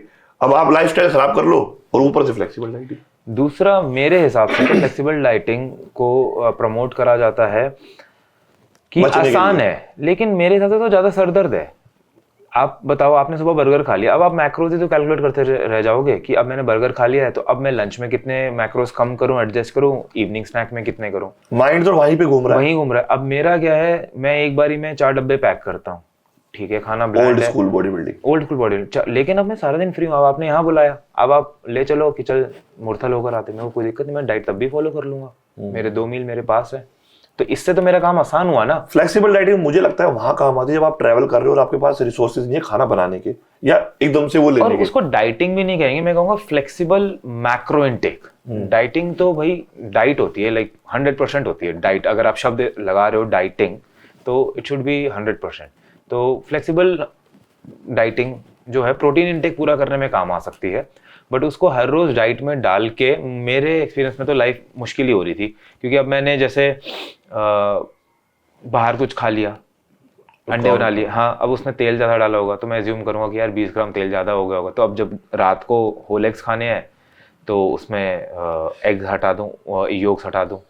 हम ना मतलब हम ह्यूमंस बिल्ड ऐसे हुए हैं कि हमारा सबकॉन्शियस माइंड है ना, मेहनत को अवॉइड करता है। एग्जैक्टली। यार तू दौड़ क्यों रहा है, चल, हाँ बस, हाँ, इजी वे, हाँ, या तू बैठा क्यों है, काम क्यों हो रहा है, सो जा, तो वो इजी ग्रैब करता है। तो ये वो है इजी वे, हाँ, इजी वे, सेल करने का तरीका इजी वे है, बट एंड रिजल्ट जो है वो उसका ज्यादा टफ ही है मेरे हिसाब से। तो आप 4 मील बना लो, 1 घंटा लगना है भाई, आप अगले दिन के लिए सेट हो, आपकी डाइट मिस ही नहीं हो सकती।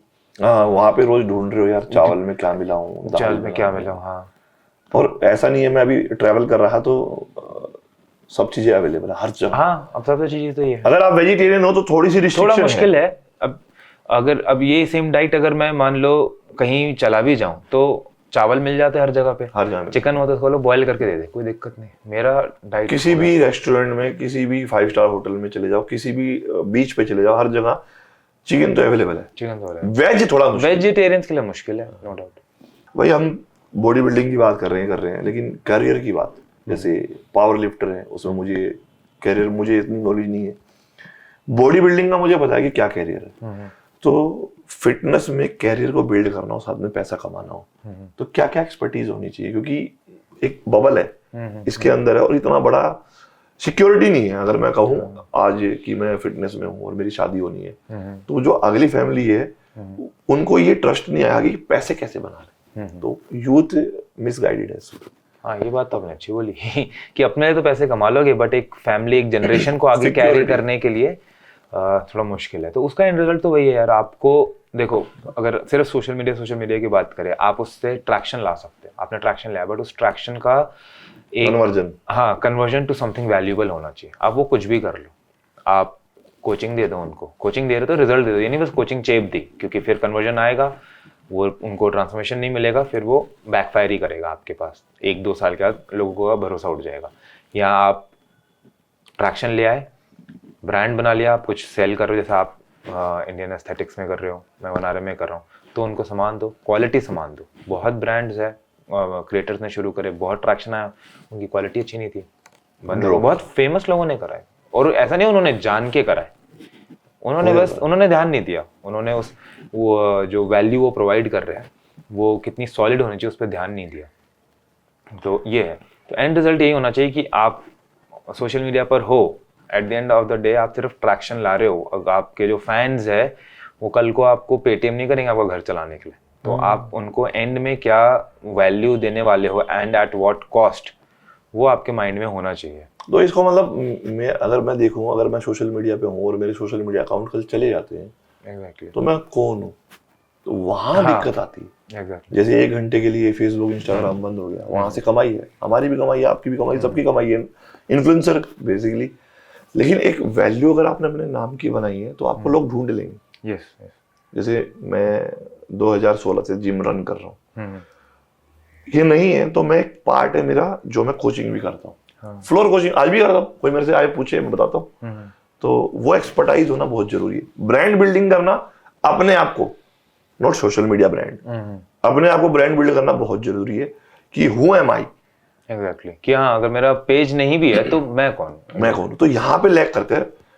मैंने बहुत सारे ऐसे लोगों को देखा है जो इंस्टाग्राम फेसबुक पे बहुत अच्छी फॉलोइंग है, रूरल वैसे बाहर नहीं है, फेशियल रिकॉग्नाइजेशन नहीं है। उसका रीजन ये है कि वो ब्रांड बिल्ड नहीं हो पाते, क्रिंज बनाते हैं लोग। देखते हैं आजकल चल रहा है इंडिया में, आप क्रिंज बनाओ बूम आएगा, कंट्रोवर्सी करो बूम आएगा, लेकिन उसके बाद पहचान बनाना बहुत मुश्किल है, जिसमें सालों चले जाते हैं।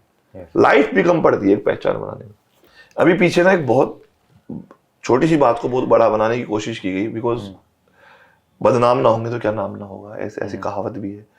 सत्तू वर्सेस प्रोटीन। बहुत सारे लोगों ने ये बोला कि प्रोटीन खराब है, अच्छा, और बहुत सारे लोगों ने वही बोला कि सत्तू इज बेटर देन प्रोटीन। तो आपका क्या टेक है इस पे? देखो, अगर मतलब कंट्रोवर्सी से हटके अगर मैं सब्जेक्ट वाइज बताऊं तो मेरे को तो लगता नहीं है कि इसमें कोई दिमाग लगाने की ज़रूरत है कि नहीं। आप प्रोटीन जो है आपको मैक्रोज दे रहा है, प्रोटीन के वे प्रोटीन की आई एम श्योर हम बात करें तो वे प्रोटीन जो है आपको प्रोटीन कंटेंट ज़्यादा देगा सत्तू से। मेरे को सत्तू डिटेल में क्या है पता नहीं। बेसन अच्छा, तो चने का पिसा हुआ मतलब बेसन लगा लो आप। अच्छा, तो वो उससे बेहतर है। अब मेरे ख्याल से बात वहीं खत्म हो जाती है, जिसको सत्तू खाना है सत्तू खाएगा ही नहीं। मैं इसको ऐसे वो वे लेगा। मैं इसको ऐसे डिफरेंशिएट करता हूँ। जैसे मैं 18 साल का हूँ, मेरी फैमिली इनकम नहीं है, मुझे फिटनेस का शौक है, तो पैसे नहीं है लेकिन फिटनेस पे काम करना है, तो मेरे पास जो चीजें एक्सेसिबल होगी, तो मेरे जीन्स उसको सपोर्ट कर रहे हैं, मेरी लाइफस्टाइल उसको सपोर्ट कर रही है, मेरा फाइनेंशियल बैकग्राउंड उसको फॉलो कर रहा है, तो वो मैं क्रैप कर लूंगा। और एक टाइम पे अगर आप मेहनत करते हो तो आप डाइट भी नहीं ले रहे हो, आपकी बॉडी रिस्पॉन्स करती है। लेकिन इसको ये बोलना कि प्रोटीन तो जहर है, प्रोटीन खराब है, ये भी बोल रहे हैं इसके बारे में। प्रोटीन कैसे बंदा बना दो यार, मिल्क का प्रोडक्ट है। अब घर पे आपके दूध फटा हो कभी भी, तो जो ऊपर पानी तैरता है पनीर के, वो वे होता है एसेंशियली। तो प्रोटीन को खराब कोई कैसे बोल सकता है? मेरे को एक्चुअली इस कंट्रोवर्सी के ना बैक एंड की चीज़ें पता ही नहीं है, क्योंकि मैं दूर रहता हूँ। अगर कभी दिखता भी है तो मैं इंस्टाग्राम यूट्यूब पर एक फीचर होता है नॉट इंटरेस्टेड का, वो टैप कर देता हूँ, क्योंकि भाई ये बहुत बढ़िया चीज बताई आपने। अच्छा, सोशल मीडिया एल्गोरिथम कैसे काम करती है। अगर आपको किसी ने एक वीडियो भेजी, सपोज करो सत्तू वर्सेस प्रोटीन की, आप देखोगे तो फिर वही 150-200 वीडियोस वही आएंगे आपको। तो अगर आपको नहीं देखना ऐसा कंटेंट, नॉट इंटरेस्टेड। यार ये बढ़िया चीज बताई है, मतलब इसका काम करना चाहिए। वैसे करता मैं भी हूँ, मेरे जो पेज बच्चे हैं फोन उठा लेते हैं मेरे, लोग सबको पता है। तो अगर आप इंस्टाग्राम खोल रहे हो तो आपके ऊपर आ जाएगा सब चीजें, तो आप जैसा कंटेंट देखो कंज्यूम कर रहे हो वही आएगा। तो कच्चा बादाम भी नहीं देखना है, कोई कंट्रोवर्सी भी नहीं देखनी है। तो बेसिकली 90% जो नॉर्थ इंडिया में लोग हैं, मैं भी गांव से बिलोंग करता हूँ, मेरा बागपत डिस्ट्रिक्ट में गांव है, और हम जहां से पैदा हुए वहां पे सब चीजें नेचुरल थी, दूध, फसल। लेकिन ये कहना कि मैं कहूँ अरे नहीं भाई प्रोटीन तो जहर है, पियोगे तो किडनी खराब हो जाएंगी, तो ये कोई लॉजिक ही नहीं है। तो मतलब आपको कॉमन सेंस चाहिए समझने के लिए कि ये गलत है। अगर ऐसा होता तो पूरा इंडिया आज के डेट में वे प्रोटीन कंज्यूम कर रहा है, अमूल ने भी बना दिया अब तो, ठीक है, तो बहुत ज्यादा हमारे किडनी इश्यूज आ जाते हैं। और दूसरी चीज है कि अगर प्रोटीन गलत है, मान लिया, चलो एक बार को आप मान लो प्रोटीन खराब है, बन किससे रहा है? दूध से। दूध का कंजप्शन पूरे भारत में प्रति व्यक्ति 440 समथिंग ग्राम है। अच्छा, 140 करोड़ से अगर इसको मल्टीप्लाई करोगे ना, इंडिया में कंजप्शन ही नहीं उतना जितना हर आदमी पी रहा है। तो इसका मतलब सबसे ज्यादा इजी जो एक्सेस है जहर, वो तो दूध हो गया। और लोगों को ये समझ नहीं आ रहा। अगर मैं बोल दूं कि दूध से ही प्रोटीन बना, प्रोटीन कंज्यूम करो, कोई दिक्कत नहीं, अगर आपकी पॉकेट अलाउ करती है, उसमें लोग ये बोलते तुम तो बिक गए हो। अच्छा तुम तो बिक गए हो। लोगों को मेरे हिसाब से कि ह्यूमन टेंडेंसी होती है, लोगों को हमेशा एक साइड पिक करना अच्छा लगता है, जस्ट लाइक दैट, मतलब ह्यूमन नेचर है। अच्छा, मेरे को एक वीकनेस याद आया भाई, तुम बहुत सारे एथलीट्स के साथ काम करते हो, आपकी कंपनी है डिजिटल योग, तो क्या क्राइटेरिया रहता है, कैसे बात करते हो ब्रांड से, बीच का एक जरिया हो आप, तो इसमें भी थोड़ी सी इस बिजनेस के ऊपर, मॉड्यूल के ऊपर, और इन्फ्लुएंसर मार्केटिंग कहाँ जा रही है, थोड़ा मतलब हमें अगर आप आइडिया दो। तो इसमें हम लोग अनलाइक अदर एजेंसीज, हम लोग इंडिविजुअली बात नहीं करते किसी क्रिएटर के लिए, ठीक है, वो भी एक मॉडल है, उसमें आप एक क्रिएटर, दो क्रिएटर के लिए इंडिविजुअल बिजनेस लाते हो, ठीक है। उसमें होता क्या है कि जो आपका बिजनेस इनकम है, उसका जो फ्लो है वो पर क्रिएटर हो जाता है, ठीक है। तो हम लोग प्रेफर करते हैं कि हम ब्रांड के एस्पेक्ट से काम करें, कि आप ब्रांड हो, ठीक है, आपके अभी ये स्टेटस है मार्केट में, हम उसको इस लेवल तक एलिवेट कर देंगे और उसका ये बजट होगा। तो इंस्टेड दो मॉडल हो गए इस पे वर्क करने के। एक है आप वाया क्रिएटर जाओ कि ये मेरा क्रिएटर है, ये मैं आपको दूंगा, आप इसको इतना पे कर दो, और फिर ऐसे अपने 5-10 क्रिएटर्स के लिए बात करो। हम इसके बजाय हम ब्रांड के पास डायरेक्ट जाते हैं और ब्रांड को बोलते हैं कि आपको हम एलिवेट करेंगे और इसके लिए ये कॉस्ट आएगी, जिसमें आपको सोशल मीडिया में इतनी रील्स मिलेगी, मंथ में आपको साल में इतनी एडवर्टीजमेंट्स मिल जाएगी, इतने एथलीट्स आपको रिप्रेजेंट करने लगेंगे। तो इस चीज़ से मेरे ओपिनियन में जो बजट है आपको ज़्यादा मिलता है और स्पेंड पावर बढ़ जाती है, आपकी भी इनकम बढ़ जाती आपकी, हाँ, हमारे वैल्यूएशन बढ़ती है, वैल्यूएशन बढ़ती है, आपके कंट्रोल में ज़्यादा बजट होता है, तो आप क्या करना चाहते हो आप वो कर सकते हो, आप एथलीट्स को ज़्यादा पे कर पाते हो। और इन्फ्लुएंसर मार्केटिंग की अगर बात करें तो अभी कन्वर्जन पे बहुत ज़्यादा फोकस है। एक टाइम था कि बस आप इन्फ्लुएंसर हो, आपको मुंह मांगे पैसे मिल जाएंगे, अभी भी मिल रहे हैं, लेकिन ब्रांड्स अब इवैल्यूएट बहुत ज़्यादा कर रहे हैं पहले से, कि आप सेल्स कितनी ला के दे रहे हो। लेकिन इसमें ऐसा नहीं लगता यश कि अगर मैं सेल लाने की कोशिश करूं और अगर मैं स्मार्ट हूं एज एन इन्फ्लुएंसर, तो वो ये कैलकुलेशन नहीं करेगा कि मैं अपना ही बना, यार मैं अपना ही ना कर लूं, अगर मैं फिर सेल्समैन लगूंगा ना। अगर मान लो ब्रांड मेरे को बोल रहा है कि आप ये पैसे लो, ये काम हमें दो, तो वहां पे इन्फ्लुएंसिंग पावर खत्म हो जाती है और सेल्समैन वाली फीलिंग आनी शुरू हो जाती है। वो टेक पूछ रहा हूँ। सिनेरियो मार्केट का ऐसा है, देखो आज की डेट में क्या है ना, इन्फ्लुएंसर बहुत ज्यादा हो गया है, तो अगर आप सेल नहीं दे रहे तो ब्रांड बोलेगा कि कोई नहीं, आप मत दो, हमारे पास कोई और है, मतलब ऑप्शंस बहुत ज्यादा है। मेन चीज ये, पहले ये नहीं थी। 5 साल पहले तो 10 भी क्रिएटर नहीं। एग्जैक्टली, तो 5 साल पहले क्या था कि आप सेल दो ना दो भाई, आप व्यूज तो दे रहे हो, अच्छी बात है, हमारे मार्केट में नाम हो रहा है, बट अब चीजें बदल गई है, अब दोनों चाहिए, क्योंकि अवेलेबिलिटी है। अब कल को अगर अवेलेबिलिटी फॉर सम रीजन मान लो आधी हो जाए, तो अगर आपके व्यूज भी आ रहे हैं वो भी बहुत बड़ी बात है। तो ये चीज है मेरे हिसाब से। अच्छा, जैसे कोई एक इन्फ्लुएंसर है फिटनेस का, मान लो उसके 1 लाख फॉलोअर है इंस्टाग्राम पे, और आप उसे रीच आउट करते हो, तो ये ओपनली पूछ सकता हूँ मैं, हाँ। तो अगर उसके व्यूज ठीक ठाक है 1 लाख फॉलोअर के हिसाब से, तो वो उसके मन में क्या जिज्ञासा होनी चाहिए कि मेरे को इतने पैसे मिलने चाहिए एक रील के, क्या क्राइटेरिया है ऐसा? रील पे व्यूज कितने आ रहे हैं? लगभग अप्रोक्स लगाओ 1 लाख से 1.5 लाख के। 1 लाख से 1.5 लाख आ रहे, तो आप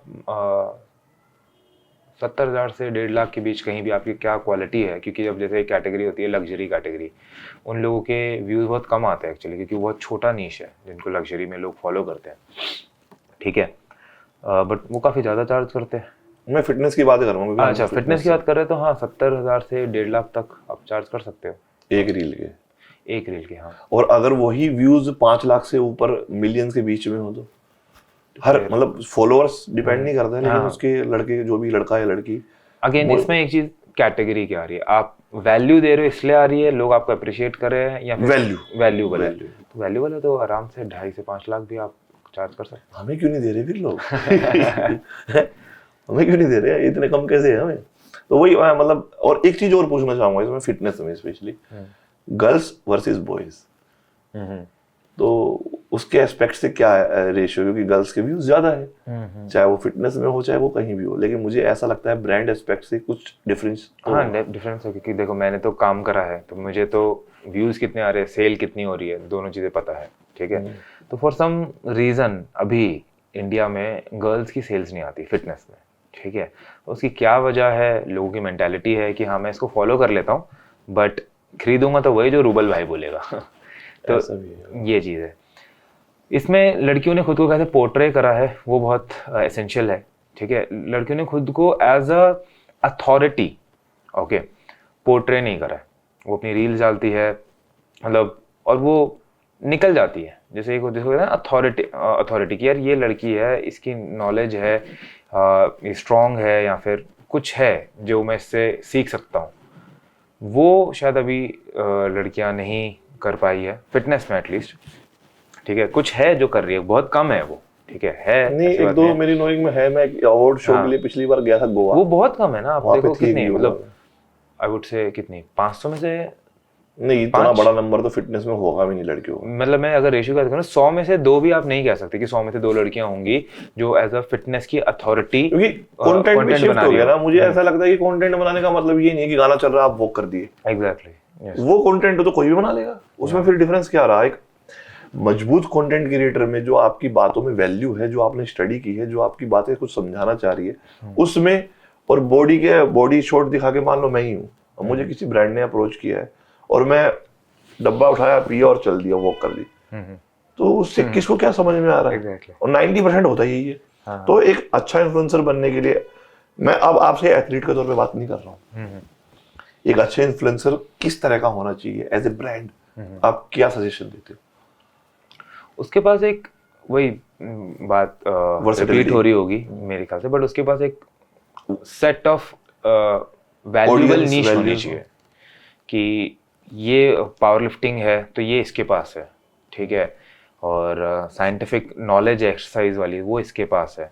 इसके पास हो सकता है कि कोई ऐसा क्लाइंट हो, क्रिएटर हो जिसके पास दोनों ना हो, ठीक है, ना वो एक्सरसाइज ब्रेक डाउन करता है, ना वो क्या कहते हैं आपका पावर लिफ्टिंग करता है, लेकिन उसके अपने क्लाइंट ही 500,000 है। अब 500,000 क्लाइंट उसने ट्रांसफॉर्म कर रखे हैं और उसमें से मान लो 50% भी एक सप्लीमेंट ब्रांड ही, क्योंकि एक मेजर सोर्स ऑफ इनकम है फिटनेस ब्रांड्स का।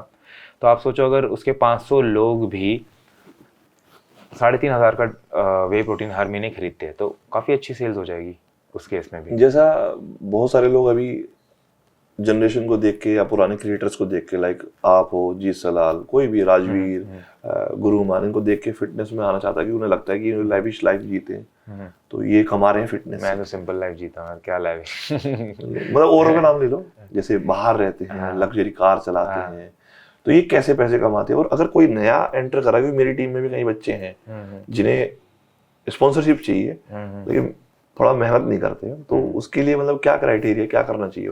ये तो हो गया कि एक्सपर्टाइज तो होनी चाहिए, लेकिन किस तरीके से वो फॉलो अप करें शुरुआत के लिए? देखो अगर आपके पास एक्सपर्टाइज है तो आप फिर तरीका ढूंढो कि आप उस एक्सपर्टाइज को कैसे चैनल कर सकते हो, कैसे ज़्यादा लोगों तक पहुंचा सकते हो, ठीक है। जो ट्रेंड में चल रहा है, किस तरह का कंटेंट ट्रेंड में चल रहा है अभी, ठीक है, तो उस वे में अभी मेरे को एग्जैक्ट एग्जांपल नहीं आ रहा क्योंकि मैं खुद भी अपनी कंटेंट क्रिएटर जर्नी वापस रीस्टार्ट कर रहा हूँ। अंकित भैया तो उन्होंने वो 75 हार्ड जो यूएस से होके आया था और जिसने बनाया वही ऑथर है, तो उन्होंने यहाँ पे शुरू किया तो वो लोग उससे कनेक्ट हुए, तो उस टाइम पे जो भी बना रहा सबका चल रहा था। अभी वो अब उसमें इनोवेशन लाओ, जैसे 75 हार्ड डे से आपने बात करी, अभी एक बंदा है इंस्टाग्राम पे चेकआउट करना, गैरी लू, काफी अभी पुराना हो चुका है 75 हार्ड डे। गैरी लू देखा मैंने। अब गैरी लू ने उसको ना थोड़ा एंटरटेनिंग वे में कर दिया, काफी ट्रैवल कर रहा है, मेरे पेज पर आया था कुछ टाइम पहले, वो फीड में आया था तो मैंने देखा, मेरे को बड़ी अच्छा लगा, मैंने फॉलो करा। तो इनोवेट करा उसने सेम चीज़ को। 75 हार्ड डे सब लोग बेड से उठ रहे थे, बाहर पार्क जा रहे थे और फिर शाम को अपना खाना दिखा रहे थे, सो रहे थे, उसने थोड़ा बहुत ट्रैवल करते हुए और एक बड़े मज़ेदार तरीके से दिखा दिया। तो वो चीज़ है, आप इनोवेट कर सकते हो हमेशा। मुझे चैनल याद आ रहा है यूट्यूब का, तो मंकी करके कुछ, नाम पूरा याद नहीं है मुझे, वो एक टाइम पे पूरी दुनिया में सबसे ज़्यादा फॉलोवर और व्यू वाला चैनल था, इंडिया का ही था।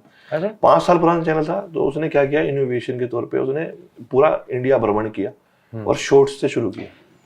वो लड़का ना जो जैसे किसी पंडित से मिलने जाता है, फिल्म मेकिंग का कोर्स किया हुआ उसने। हाँ वही तो फिल्म मेकिंग का कोर्स किया हुआ, तो उसे पता है कि कैसे शूट करते हैं, तो उसने 100 डेज की जर्नी बनाई और डिफरेंट चीजें उसने अपने सोशल मीडिया, ऐसा तो है नहीं कि पहली वीडियो वायरल होगी, लेकिन एक समय के बाद में वो वीडियो वायरल हुई और वो फिर पूरी दुनिया में सबसे ज्यादा वॉचेबल वीडियोस बनी। तो मेहनत, पेशेंस और क्वालिटी और इनोवेशन, तो ये बहुत, मतलब अगर मैं सेम चीज पिच कर रहा हूँ 75 हार्ड अब शुरू कर रहा हूँ, वो पुराना हो गया। एग्जैक्टली। हालांकि हम कोशिश करते हैं, मैंने भी एक कोशिश की हुई है कि मैं फैमिली के साथ रह के सारे काम करके अपनी बॉडी को ट्रांसफॉर्म करूँ। अभी जैसे बीमार हूँ तब मैं क्या मील ले रहा हूँ, अब मैं देसी घी का बेसन का हलवा खा रहा हूँ, जो बहुत रूरल एरिया में बहुत फेमस है और एक किस्म से औषधि का काम करता है जब आपका खांसी जुकाम। तो वो भी कर रहा हूँ, काम भी कर रहा हूँ, फैमिली भी संभाल रहा हूँ, बच्चे भी हैं और साथ में बॉडी भी बना रहा हूँ। तो कुछ ना कुछ इनोवेशन करते रहना पड़ेगा अगर टिके रहना। तो यंग जनरेशन बहुत उतावली हो जाती है। एग्जैक्टली। अरे मेरे नहीं बढ़ रहे हैं, उसके बढ़ गए। और एक चीज मैं हमेशा विश्वास करता हूँ, नसीब में जो होगा वो अच्छा होगा, लेकिन मेहनत करते रहना चाहिए। Never give up. किसी भी चीज में अगर आप छोड़ दोगे तो कोई और आपसे आगे निकल जाएगा। जैसे यश आजकल कंट्रोवर्सी करना, फॉलोइंग लेना एक इजी जॉब लगता है, मुझे लगता है। लेकिन वहीं अगर मैं देखूं कि एक पाथ पे चलना और मेहनत करते रहना, अपने आप को ग्रो करना थोड़ा मुश्किल है। क्योंकि जैसे आपने कभी ये देखा है, नोटिस किया कि शादी हो रही है, बारात, और हम ट्रैवल कर रहे हैं तो लोग रुक के वीडियो बना रहे हो या दुख रहे हो, उन्हें ये रहता है कि टक्कर मार के निकल जाए, बारात साइड में हो जाए। लेकिन वहीं अगर लड़ाई हो रही है तो लोग रुक के देखते हैं, वीडियोस बनाते हैं। इसका मतलब सोशल मीडिया भी ऐसे ही काम करता है। हमारे इंडिया में एक बार बहुत वायरल भी हुआ था जेसीबी की खुदाई, तो बाहर वाले लोग बोल रहे थे कि यार ये इंडिया में इतने व्यूज इस चीज पे आ रहे हैं। तो नेगेटिव जो है वो बहुत इम्पैक्ट डालती है एक इंस्टेंट, और पॉजिटिव चीजें स्लो होती है, कछुए की चाल। तो मैं तो वहां से देखता हूँ कि आपको लगता है कंट्रोवर्सी से फायदा होता है? देखो, मैं कभी पढ़ा नहीं, मेरे ओपिनियन में मेरे को नहीं लगता फायदा होता है, बिकॉज सस्टेनेबिलिटी नहीं है उसमें, है कि नहीं। अभी पहले भी बहुत कंट्रोवर्सी हुई है, अभी भी होती है, आगे भी होती रहेंगी। बट आप कंट्रोवर्सी से लाइमलाइट में आ सकते हो, आप सस्टेन कितना करोगे वो एक बहुत चैलेंजिंग चीज़ हो जाती है। तो मेरे ख्याल से तो मैं तो जो आपने बोला कछुए की चाल वाला रास्ता ही प्रेफर करूँगा। एक तो पीस ऑफ माइंड है, सबसे अच्छी चीज़ वही है, उसमें पीस ऑफ माइंड है।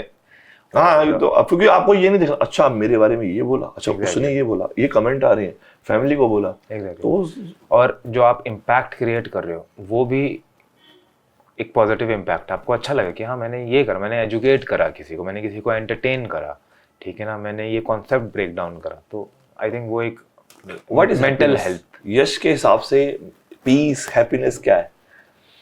मेरे हिसाब से एज अ मैन, आप अपनी ड्यूटीज पूरी कर रहे हो तो दैट्स योर बिगेस्ट हैप्पीनेस। चाहे आप स्माइल ना कर रहे हो, चाहे आप बहुत मतलब एक कोट अन कोट जो जनरल डेफिनेशन है उसकी, इंस्टाग्राम की डेफिनेशन है हैप्पीनेस की, बीच पर लेटे हुए आप पीस ब्लिस ना कर रहे हो, बट अगर आप अपनी ड्यूटीज़ पूरे कर रहे हो तो you are happy. If you are an entrepreneur, आप अपनी टीम की सैलरीज निकाल रहे हो, ठीक है, आपका बिजनेस, आपके कस्टमर्स खुश है, आप एक फैमिली मैन हो, आप अपने बच्चों की एजुकेशन, माँ बाप की हेल्थ, अपनी हेल्थ सब कर रहे हो, then you are happy. I think मेरे लिए वही है, मेरे लिए दैट्स द बिगेस्ट थिंग।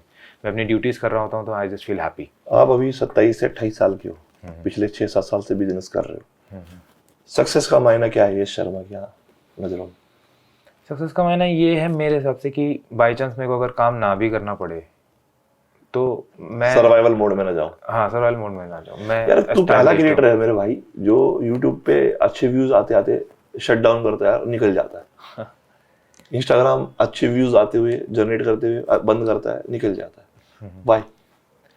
मुझे ब्रेक लेना था। मेरे लिए कंटेंट क्रिएशन जो था, थोड़ा सा मैं खुद से कंफ्यूज हो गया था कि मैं किस डायरेक्शन में जाना चाहता। मैं कई बार ये चीजें कर चुका हूँ जो मुझे अच्छी नहीं लगती है, मैं बंद करता हूँ, अब क्या बनाऊं। एग्जैक्टली। फिर खोलने की कोशिश करता हूँ। तो मैंने गलती करी है, ये कोई मेरे से सीख सकता है। मैंने क्या करा, मैंने अपने 5 लाख की जो ऑडियंस थी, ठीक है, वो जमा करी एस्थेटिक्स और स्ट्रेंथ के कॉम्बिनेशन से। तो जो मैंने जो लोग जमा करे वो मेरी वही थी, पर्सनालिटी वही थी कि ये बंदा एस्थेटिक भी है और बहुत स्ट्रांग भी है।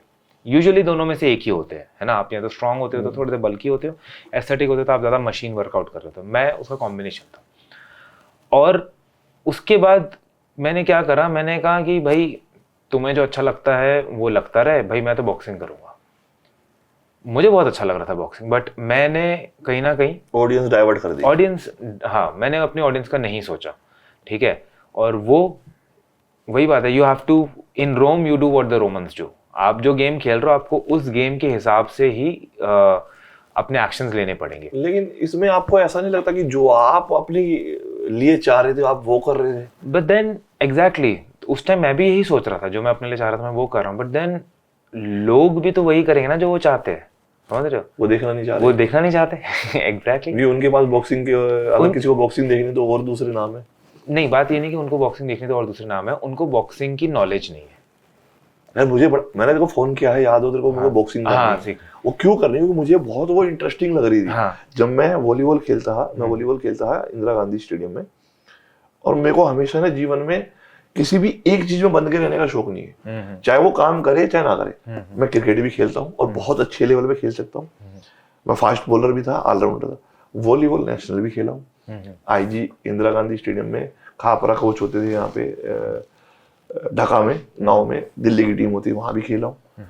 मुझे बॉडी बिल्डिंग भी कर ली मैंने, प्रोफेशनली भी कर ली, पुलिस में भी हूँ, कंटेंट क्रिएटर भी, मतलब मुझे हर चीज जीनी है बॉक्सिंग करने के लिए। तो मेरा मन था बॉक्सिंग करूँ, तो मैं वो समझ सकता हूँ, क्योंकि जो अंदर से पीस दे, लेकिन साथ में काम भी करना है। Exactly, it has to work. क्योंकि जैसा आपने बोला कि मेरा मन जो कर रहा है मैं वो कर पा रहा हूँ नहीं पा रहा हूँ, तो भाई ऑडियंस के पास भी तो वो राइट है ना। तो उसमें हुआ ये कि एक तो मैंने वो 5 लाख की जो ऑडियंस थी वो जमा करी थी एस्थेटिक और स्ट्रेंथ के कॉम्बिनेशन से, तो उनको all of a sudden 100% of boxing मुझे नहीं देना चाहिए था। मुझे क्या करना चाहिए था, लेट्स से 80% उन्हें वही दे रहा हूँ जो वो देखना चाहते हैं, 20% बॉक्सिंग, और बॉक्सिंग की भी 2-2.5 लाख की एक ऑडियंस जमा करनी चाहिए थी, और फिर बॉक्सिंग में चेंज करना चाहिए था। तो वही है, गलती करके इंसान सीखता है। तो मैंने ये गलती करी, तो क्योंकि मैं पूरा 1 साल बॉक्सिंग कर रहा था। अब 2023 अब मेरे को समझ नहीं आ रहा कि मैं कंटेंट बनाऊं किस तरीके का, मैं वापस एक बॉक्सिंग टूर्नामेंट करूं, क्योंकि 1 साल जब आप जिम नहीं करते हो और वापस आप जिम जा रहे हो, ठीक है, अब आप बिगिनर तो हो नहीं, ठीक है, बिगिनर के पास ना एक एंथुसियाज्म होता है कि यार करना है, हाँ 2.5 kg से 5 kg। अब मेरे को इतने साल हो चुके, अब मैं जा रहा हूँ, मैं थक इतना रहा हूँ। स्ट्रेंथ ट्रेनिंग 5 एक्सरसाइज मेरे को मतलब बुरी तरीके से थका रही है, मेरे से 40 kg बहुत ज्यादा हैवी लग रहा है। 1 साल ड्रॉप कर दिया वर्कआउट?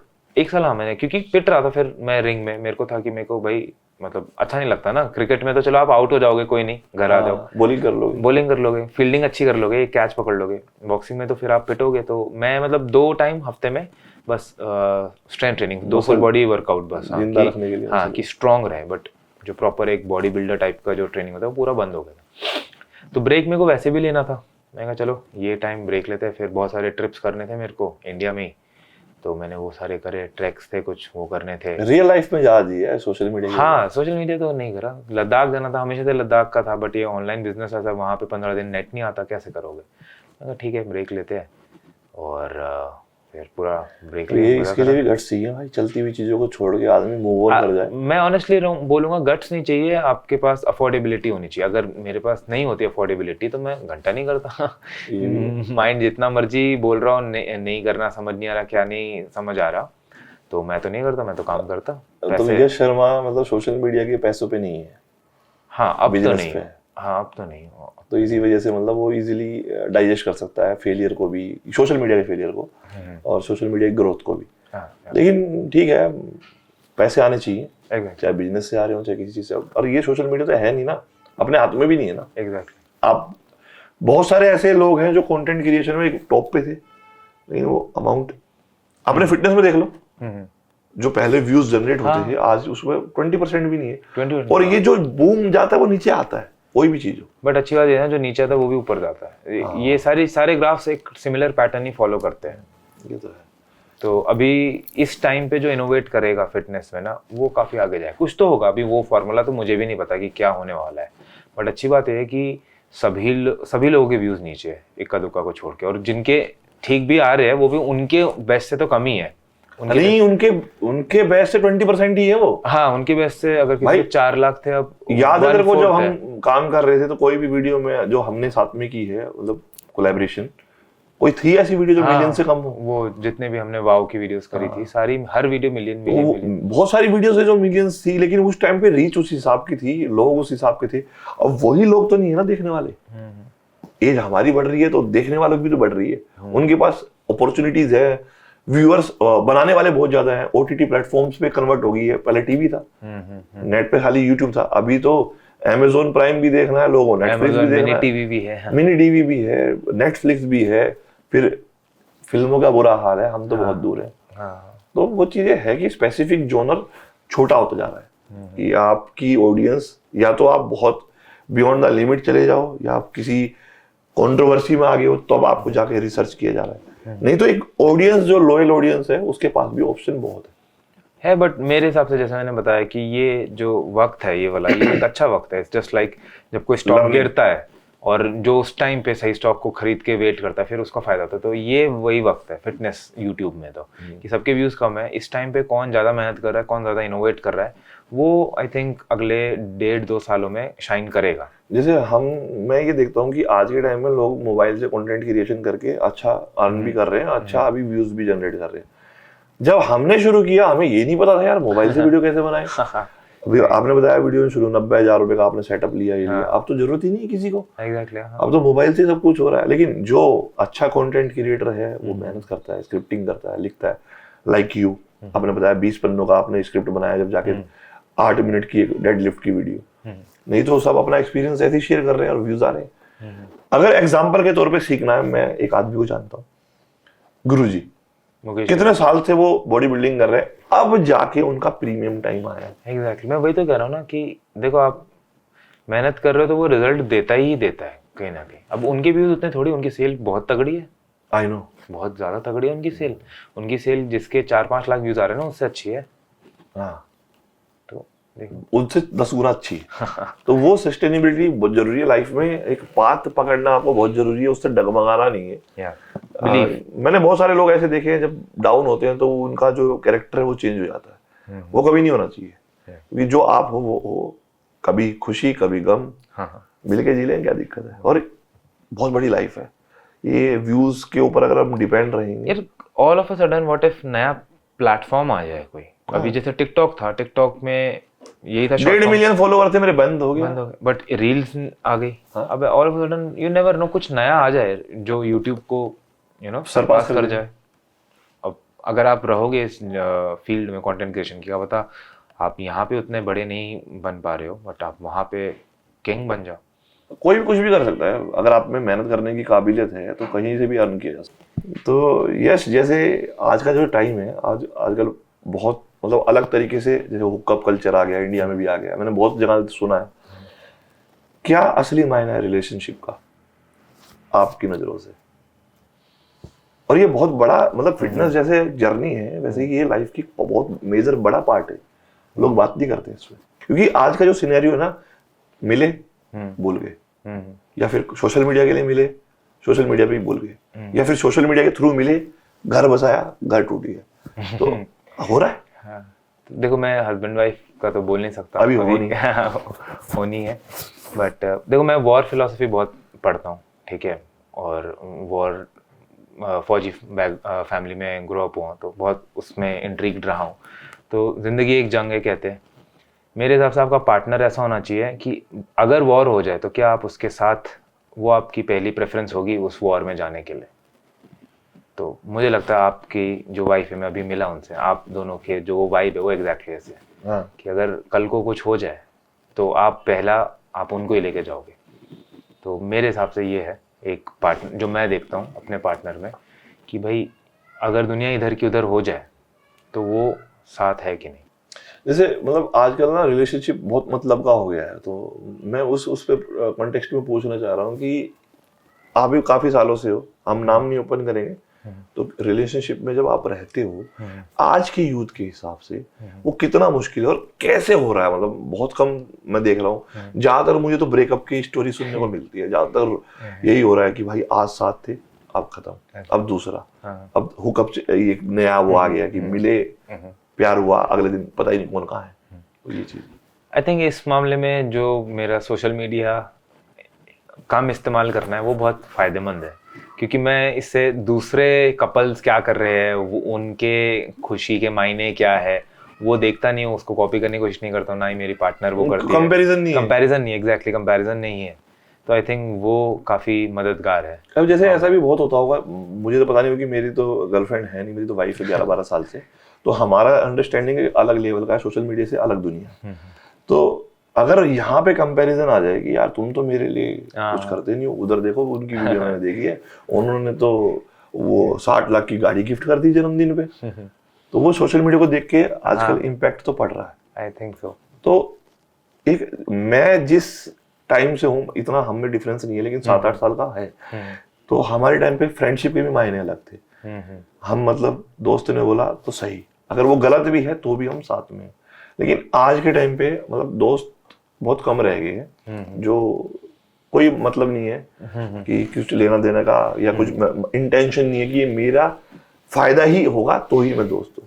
तो उस तरह की दोस्ती देखने को मिलती है। मेरे है कुछ दोस्त, ठीक है, मेरे कुल मिला के 6 दोस्त हैं। 4 मेरे स्कूल फ्रेंड्स हैं जो हम 4th क्लास से हमारा ग्रुप है, और 2 मेरे कॉलेज में फर्स्ट ईयर में मिले थे। तो जैसा आप बता रहे हो, मैं उस चीज़ में मैं खुशकिस्मती कह सकता हूँ। और तो आप कुछ, क्योंकि आप दूसरे का नेचर तो चेंज कर ये नहीं सकते। अकेला ऐसा रिलेशन होता है जो आप बाय चॉइस करते हो, आपको ऊपर से नहीं भेजा है, ब्लड रिलेशन नहीं है। हाँ। तो दोस्त आप खुद चुनते हो। या तो मेरे पास है ऐसे, मैं कह सकता हूँ 6 दोस्त है जो है, कभी भी रात को ज़रूरत पड़ी, कभी भी, जिनको मैं सबसे पहले कॉल करूँगा और वो अवेलेबल होंगे। तो ये तो खुशकिस्मती है मेरी कि इस तरह की रियल मीनिंग क्या है मतलब दोस्ती का? जैसे आप बता रहे हो 4th क्लास से आप साथ में, तो according to you real meaning of friendship? देखो, बकचोदी में साथ तो बहुत लोग दे देते हैं ठीक है, वो उसमें तो कोई बड़ी बात नहीं कि मजे कर रहे हैं ये वो। मेन ये है कि आप अपनी काबिलियत के हिसाब से जो बेस्ट हो सकता है कि आप वो करने के लिए रेडी हो अपने दोस्त के लिए। मुझे यहाँ पे एक ऐसी चीज लगती है कि मैं अगर यंग हूँ, एक ऐसी एज में हूँ, मेरी जवान बहन है घर पे और माँ बाप भी हैं, और मैं कोई ऐसा दोस्त मेरा है जिसमें मैं भरोसा कर सकता हूँ मेरे पीछे मेरे घर का ख्याल रखा। हाँ, वही दैट इज रियल फ्रेंडशिप। कि मैं, मेरी बहन है, कोई बात नहीं, मेरा दोस्त है, देख लिया घर पे, उसके लिए भी बहन है, लेकिन आजकल वो फ्रेंडशिप नहीं देखा। हाँ, वो पता नहीं अब क्या वजह है, लोगों को मटेरियलिस्टिक चीज़ों से इतना ज़्यादा लगाव है कि शायद वो हर बहुत चीज़ में बड़ा मतलब वर्ड बोल दिया ये, मटेरियलिस्टिक चीजें, लाइक कि- कार, लग्जरी हाँ, लाइफ। कि बस लोगों को है कि यार हाँ, ये वाला बंदा ना ज़्यादा बड़ा है तो इससे अच्छी दोस्ती रखता हूँ, और ये क्योंकि तभी उतना बड़ा नहीं है, इसके फ़ोन अटेंड करने की जरूरत नहीं, इसके रिप्लाईज करने की जरूरत नहीं। लोगों का स्वभाव थोड़ा ऐसा हो गया है। मतलब पैसा और फॉलोइंग के हिसाब से फ्रेंडशिप बन रही है। एग्जैक्टली, वो तो है, वो तो मैं बहुत सारे अच्छे मतलब फ्रेंड्स की तो डेफिनेशन अलग होगी, बहुत सारे लोग हैं जो नोइंग है, जिनका मेरे पास फ़ोन नंबर है, अच्छी लेविश लाइफ है उनकी, लेकिन मैं कभी जाता नहीं हूँ, बिकॉज मुझे फ्रेंडशिप वो वाली चाहिए नहीं जो व्यूज़ के लिए हो, पैसे के लिए हो। तो मेरे पास जो चीज़ें हैं मैं वो दिखा देता हूँ सोशल मीडिया पे, नहीं होगी तो नहीं दिखाऊंगा। तुम घर में आए हो, वही मेरा वीडियो में घर है, वही मेरा रियल में घर है। तो लोग क्यों पीछे भाग रहे हैं कि लग्जरी कार दिखा रहे हैं? आई थिंक इनसिक्योरिटी, वो खुद में इतने सिक्योर नहीं है कि जो है वो बहुत है एंड बढ़िया है। बैक गियर अगर लगाना पड़ जाए तो यश शर्मा बैक गियर लगा सकता है लाइफ का कि भाई चलो आज फेल हो गए हम। मैं अपनी बात करता हूँ, मेरे पास आज ठीक ठाक कार है, ठीक ठाक घर है, बच्चे अच्छे स्कूल में पढ़ रहे हैं, मैं आज एज ए एंटरप्रेन्योर फेल हो जाता हूँ, हो सकता है कोई भी लॉस हो जाए, बीमारी हो कोई जाए, है ही, तो मेरी गाड़ी में, मेरी लाइफ की गाड़ी में बैक गियर है कि मैं एक स्टेप पीछे लेके बस में जा सकता हूँ। इतना स्ट्रॉन्ग माइंड लेना बहुत जरूरी है। आपका क्या टेक है? सही बात है, ये कैरेक्टर से आता है, ये जो चीज़ है ना कि अगर ज़रूरत पड़ जाए तो मैं वो करने के लिए भी रेडी हूँ इसमें। क्योंकि अब हम वो देख ही नहीं रहे ना, हम तो सिर्फ लग्जरी देख रहे हैं, हम तो सिर्फ ब्लिंग ब्लिंग देख रहे हैं। तो शायद यही वजह है कि लोगों को लगता है वही नॉर्मल है और वो नेसेसरी है, उसके अलावा लाइफ नहीं। अगर वो हमसे छीन जाए तो 90%। अब मैं सोशल मीडिया की बात से मेरे को याद आई, जब मैं रोडीज करके आया ना, तो मैं तो नॉर्मल आदमी था, मेरे पास तो उस टाइम पे ना लग्जरी कार थी, ना लग्जरी सरकारी घर में रहता था। अब मैं आ गया हूँ टीवी पे, मैं छा गया हूँ, लेकिन मेरे को थोड़ी ना पैसे मिल रहे हैं। अब मैं बस में पकड़ के हैंडल चल रहा हूँ, एक हाथ में मैंने सब्जी की थैली ली हुई है। आजादपुर मार्केट से सब्जियां सस्ती मिलती थी, डाइट वाले बंदे थे तो सस्ती भी चाहिए, डाइट भी चाहिए, तो वहां से भर के लिया था हफ्ते का। यूँ खड़ा हुआ हूँ बस में, तो मेरे को बोला, अरे आप तो वही हो ना रूबल धनखड़ जो रोडीज में हो, वहाँ बस में क्या कर रहे हो? तो वो हजम करने की क्षमता भी होनी चाहिए। हाँ, तो इवन मैं जो हूँ, ठीक है, मेरे पास ड्राइवर था 2022 में, क्योंकि मेरी बॉक्सिंग की ट्रेनिंग 2 टाइम होती थी, ठीक है, तो मैं सुबह जाता था फिर वहाँ से ट्रेनिंग के बाद घर आता था, फिर ऑफिस जाता था, ऑफिस से वापस आया सोने घर, फिर वापस शाम की रनिंग में जा रहा था। तो मेरे को भी अभी मेट्रो में मिला। मेरे लिए क्या है, मतलब ज़रूरत नहीं है, बट वो मेरे लिए ज़्यादा कन्वीनियंट था। अभी साउथ दिल्ली जाने के लिए मैं गाड़ी से जाऊँगा, ट्रैफिक में फंस जाऊँगा। तो अब मेजेंटा लाइन चालू हो गई है, जो कि जनकपुरी से साउथ दिल्ली आपका बहुत इजीली कनेक्ट करती है। तो मैं मेट्रो में जा रहा था, मेरे को भी एक फॉलोअर मिला, कहते भाई आप मेट्रो में कैसे? मैंने कहा भाई कन्वीनियंट है, ट्रैफिक में नहीं फंसूंगा इसलिए। अच्छा, यूएस में कोई फर्क नहीं पड़ता किसी को? हाँ। ये मेरे बतेरे दोस्त हैं, उनको मेट्रोलिस्टिक की फर्क नहीं पड़ता, गाड़ी खड़ी कर देंगे, मेट्रो में चले जाएंगे। मतलब उनका ये है कि अगर आप पैसे कमा रहे, गुड फॉर यू। हाँ, हमारा क्या मतलब है? तो वो वाला सिस्टम है। तो मैं ये देख रहा हूँ कि आपको हजम करना आना चाहिए। आप अपनी लाइफ अपने हिसाब से जियो, ना कि दो देख रहे हैं उनके हिसाब से जियो। और 90% इसी जाल में फंस जाते हैं। एक बार तो लेविश लाइफ दी जाती है। अब परमानेंट तो कुछ भी नहीं है ना सोशल मीडिया परमानेंट है, ना पैसे परमानेंट है। फेल पास लगा रहेगा। अगर मेरे को आज को बैक स्टेप लेना पड़े, मैं खुश हूँ भैया, एक रोटी में 4 हिस्से करके खा सकता हूँ। तो ये मेंटेलिटी होना बहुत जरूरी है। फेलियर देखना सबको है। तो पता नहीं यूथ आजकल ये सीख रहा है नहीं सीख रहा है। हमें तो हमारे माँ बाप से मिला है सीखने को कि भाई अगर घर में सिचुएशन ऐसी है तो ऐसे रहो, ऐसी है तो ऐसे रहो। आज स्पेंड करने की पावर ज्यादा है तो आज स्पेंड कर लो, कल को नहीं होगी तो वो भी तो फेस के लिए रेडी रहो। ये मैं तो ज्यादा अपना एक्सपेंडिचर कभी बढ़ाया नहीं ऑनेस्टली। मेरे जैसे होता है ना कि लोग अर्न करने लग गए तो उनकी एक्सपेंडिचर उनकी अर्निंग के साथ प्रोपोर्शनल रहती है। मेरी तो सेम ही थी। मेरे जितना 2019 में था खर्चा, ऑलमोस्ट उतना ही है। कुछ खास बढ़ा नहीं है मेरा खर्चा। तो ये भी सीखना बहुत जरूरी है ना। सोशल मीडिया की इनकम जो आती है वो इंस्टेंट आनी शुरू होती है, बड़े लेवल पे आती है। क्योंकि अगर आप कहीं जॉब करोगे, इवन आपने इंजीनियरिंग की है, जॉब बताया 25,000 35,000, उसके लिए पूरा महीना आपको घिसना है, सुबह से लेकर रात तक, दूसरे के लिए काम करना है। सोशल मीडिया इजी एक्सेस हो गया आज के टाइम में। अर्न करना शुरू किया, तुरंत बड़ा अमाउंट आया, वो हैंडल नहीं होता। उसमें आप क्या करोगे? कार की EMI भर रहे हो, आप घूम रहे हो, पार्टी कर रहे हो, ट्रैवल कर रहे हो। एक टाइम के बाद वो पीक जो आई है सोशल मीडिया की वो तो डाउन होगी। अब खर्चे बना लिए बड़े। वो मेंटल टॉर्चर है। मेरे को तो EMI से तो बहुत मतलब वो दिक्कत है। मैं तो आज तक आईफोन भी नहीं लिया EMI पर। और आई डोंट नो, लोग इन्फ्लुएंसर गाड़ियां EMI पर ले रहे तो बड़ी वियर्ड सी बात है भाई। अगर आप 1 करोड़ की कार ले रहे हो सपोज करो, और आपने 20 लाख रुपए उसमें डाउन पेमेंट दे दी, अब 80 लाख का लोन सेकंड हैंड कार पे या न्यू कार, वो भी डिप्रिशिएटिंग एसेट पे। डेप्रिशिएटिंग, ये बिजनेसमैन समझ सकता है। घर पे ले रहे हो तो ठीक है, प्रॉपर्टी पे ले रहे हो तो ठीक है, लेकिन वो उससे व्यूज जनरेट होते हैं तो वो सोचते हैं कि इनकम हो जाएगी। लेकिन मुझे नहीं लगता कि एक टाइम के बाद में क्या दिखाओगे फिर। उसके बाद कॉपी कर रहे हैं लोग। दिक्कत यहाँ आ रही है कि जो सही चल रहा है, वो कमा रहा है, वो तो कर रहा है, लेकिन लोग जो कॉपी कर रहे हैं बेचारे वो मर रहे हैं। और दूसरी चीजों को, मैटेरियलिस्टिक चीजों को दिखा के पीस तो मिलने वाला नहीं, ना उस पैसे से ना उस नाम से। तो यही है कि रियल लाइफ में जीना बहुत जरूरी है। और रियल लाइफ की हसल बहुत ज्यादा है। जो सोशल मीडिया, भाई सिंपल सी चीज है, आप 50 फोटो खींचोगे, एक डालोगे, तो खुद से ये पता है ना कि हमारी चीज सबसे बेस्ट है जब हम वो दिखा रहे हैं। और बुरा टाइम तो आज मैंने एक जगह पे आर्टिकल पढ़ा था कि प्रियंका चोपड़ा जिस घर में रहती थी और लाखों $, पर मंथ का उसका रेंट था, अभी वो घर दिखाई नहीं दे रहा। अच्छा, तो इसका नहीं कर पा रहे। हो सकता है, कुछ भी हो सकता है। तो वही है कि आपको पीछे आने के लिए भी तैयार रहना पड़ता है, और रहना भी चाहिए। आज फिल्में चल रही है, 40 फिल्में नहीं चली, 4 चल गई शाहरुख खान की, तो 4 साल भी तो हासिल किया है। 4 साल गायब भी रहा है, उसमें हासिल भी किया है ना। उससे पहले कितनी फिल्में फ्लॉप हो रही थी। तो हर टाइम एक जैसा नहीं रह सकता। तो वही चीजें है। तो भाई तो काफी मोटिवेटिंग बात कह दी कि शाहरुख खान अगर फेल हो रहा था तो कोई भी हो सकता है। जिस आदमी ने 28 से 30 साल ये पूरी इंडस्ट्री को जिया है, राज किया है, और उसके 4 साल 5 साल सिर्फ गैप देखा है हमने 4 साल। उससे पहले कौन सी फिल्में चली हैं? आप देख लो, फैन देख लो, फ्लो, रईस देख लो, कोई खास मतलब इतनी बड़ी शाहरुख खान वाला एक जो वो जोनर जो फिल्म आई और रात। और कभी कभी क्या होता है ना, आपके आज के एफर्ट आपके आने वाली पीढ़ी अप्रिशिएट करती है। मुझे याद है, मैंने शाहरुख खान की फिल्म देखी थी रावण। मुझे वो बहुत अच्छी लगी थी। लोग मजाक उड़ा रहे थे उस टाइम पे, ये बच्चों वाली। आज उस मूवी के VFX को अप्रिशिएट किया जा रहा है। 2010 में आई थी, 10 से भी पहले आई हो शायद। तो कभी कभी टाइम ऐसा होता है कि आप जो मेहनत आज कर रहे हो वो 10 साल बाद दिखाई दे रही है। तुमने भी YouTube पे बहुत मेहनत की है, बिकॉज जो आपका कंटेंट क्रिएशन है वो बहुत उस टाइम के लोगों से बहुत मेहनत वाला था। रनिंग कर रहे हो, सिनेमैटिक शूट है, एडिटिंग है, हाई लेवल ऑफ प्रोडक्शन।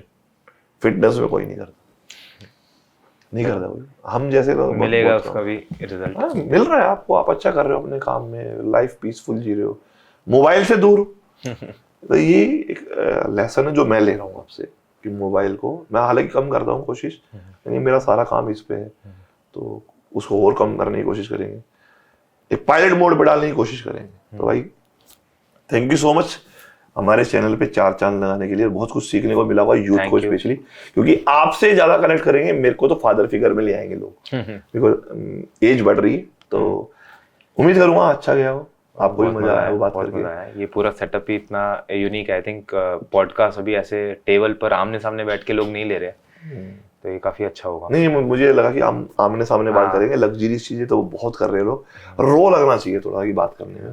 तो थैंक यू भाई आने के लिए कॉल पे, और आपका यूट्यूब दोबारा से भाई, जितने भी भाई हम यहाँ देखेंगे, स्ट्रॉन्गेस्ट यूट्यूब चैनल, जो बहुत कम लोग बोलते हैं अपने चैनल के लिए कि मेरा चैनल बेस्ट है, आप आइए यहाँ पे कुछ लेके जाएंगे, तो उसके लिए आपको बेस्ट विशेस। और रीस्टार्ट कभी देर नहीं होती है, कभी ऐसा नहीं होता कि आप खत्म, कभी से भी स्टार्ट कर सकते हो, और कभी भी अचीव किया जा सकता है। ना कोई एज बाउंड होती है और ना कोई टैलेंट खत्म होता है। थैंक यू सो मच भाई, अगेन लव यू, ऐसे ग्रो करते रहो। अरे रोलेक्स की बात कही थी ना, वो भी आएगी। जरूर।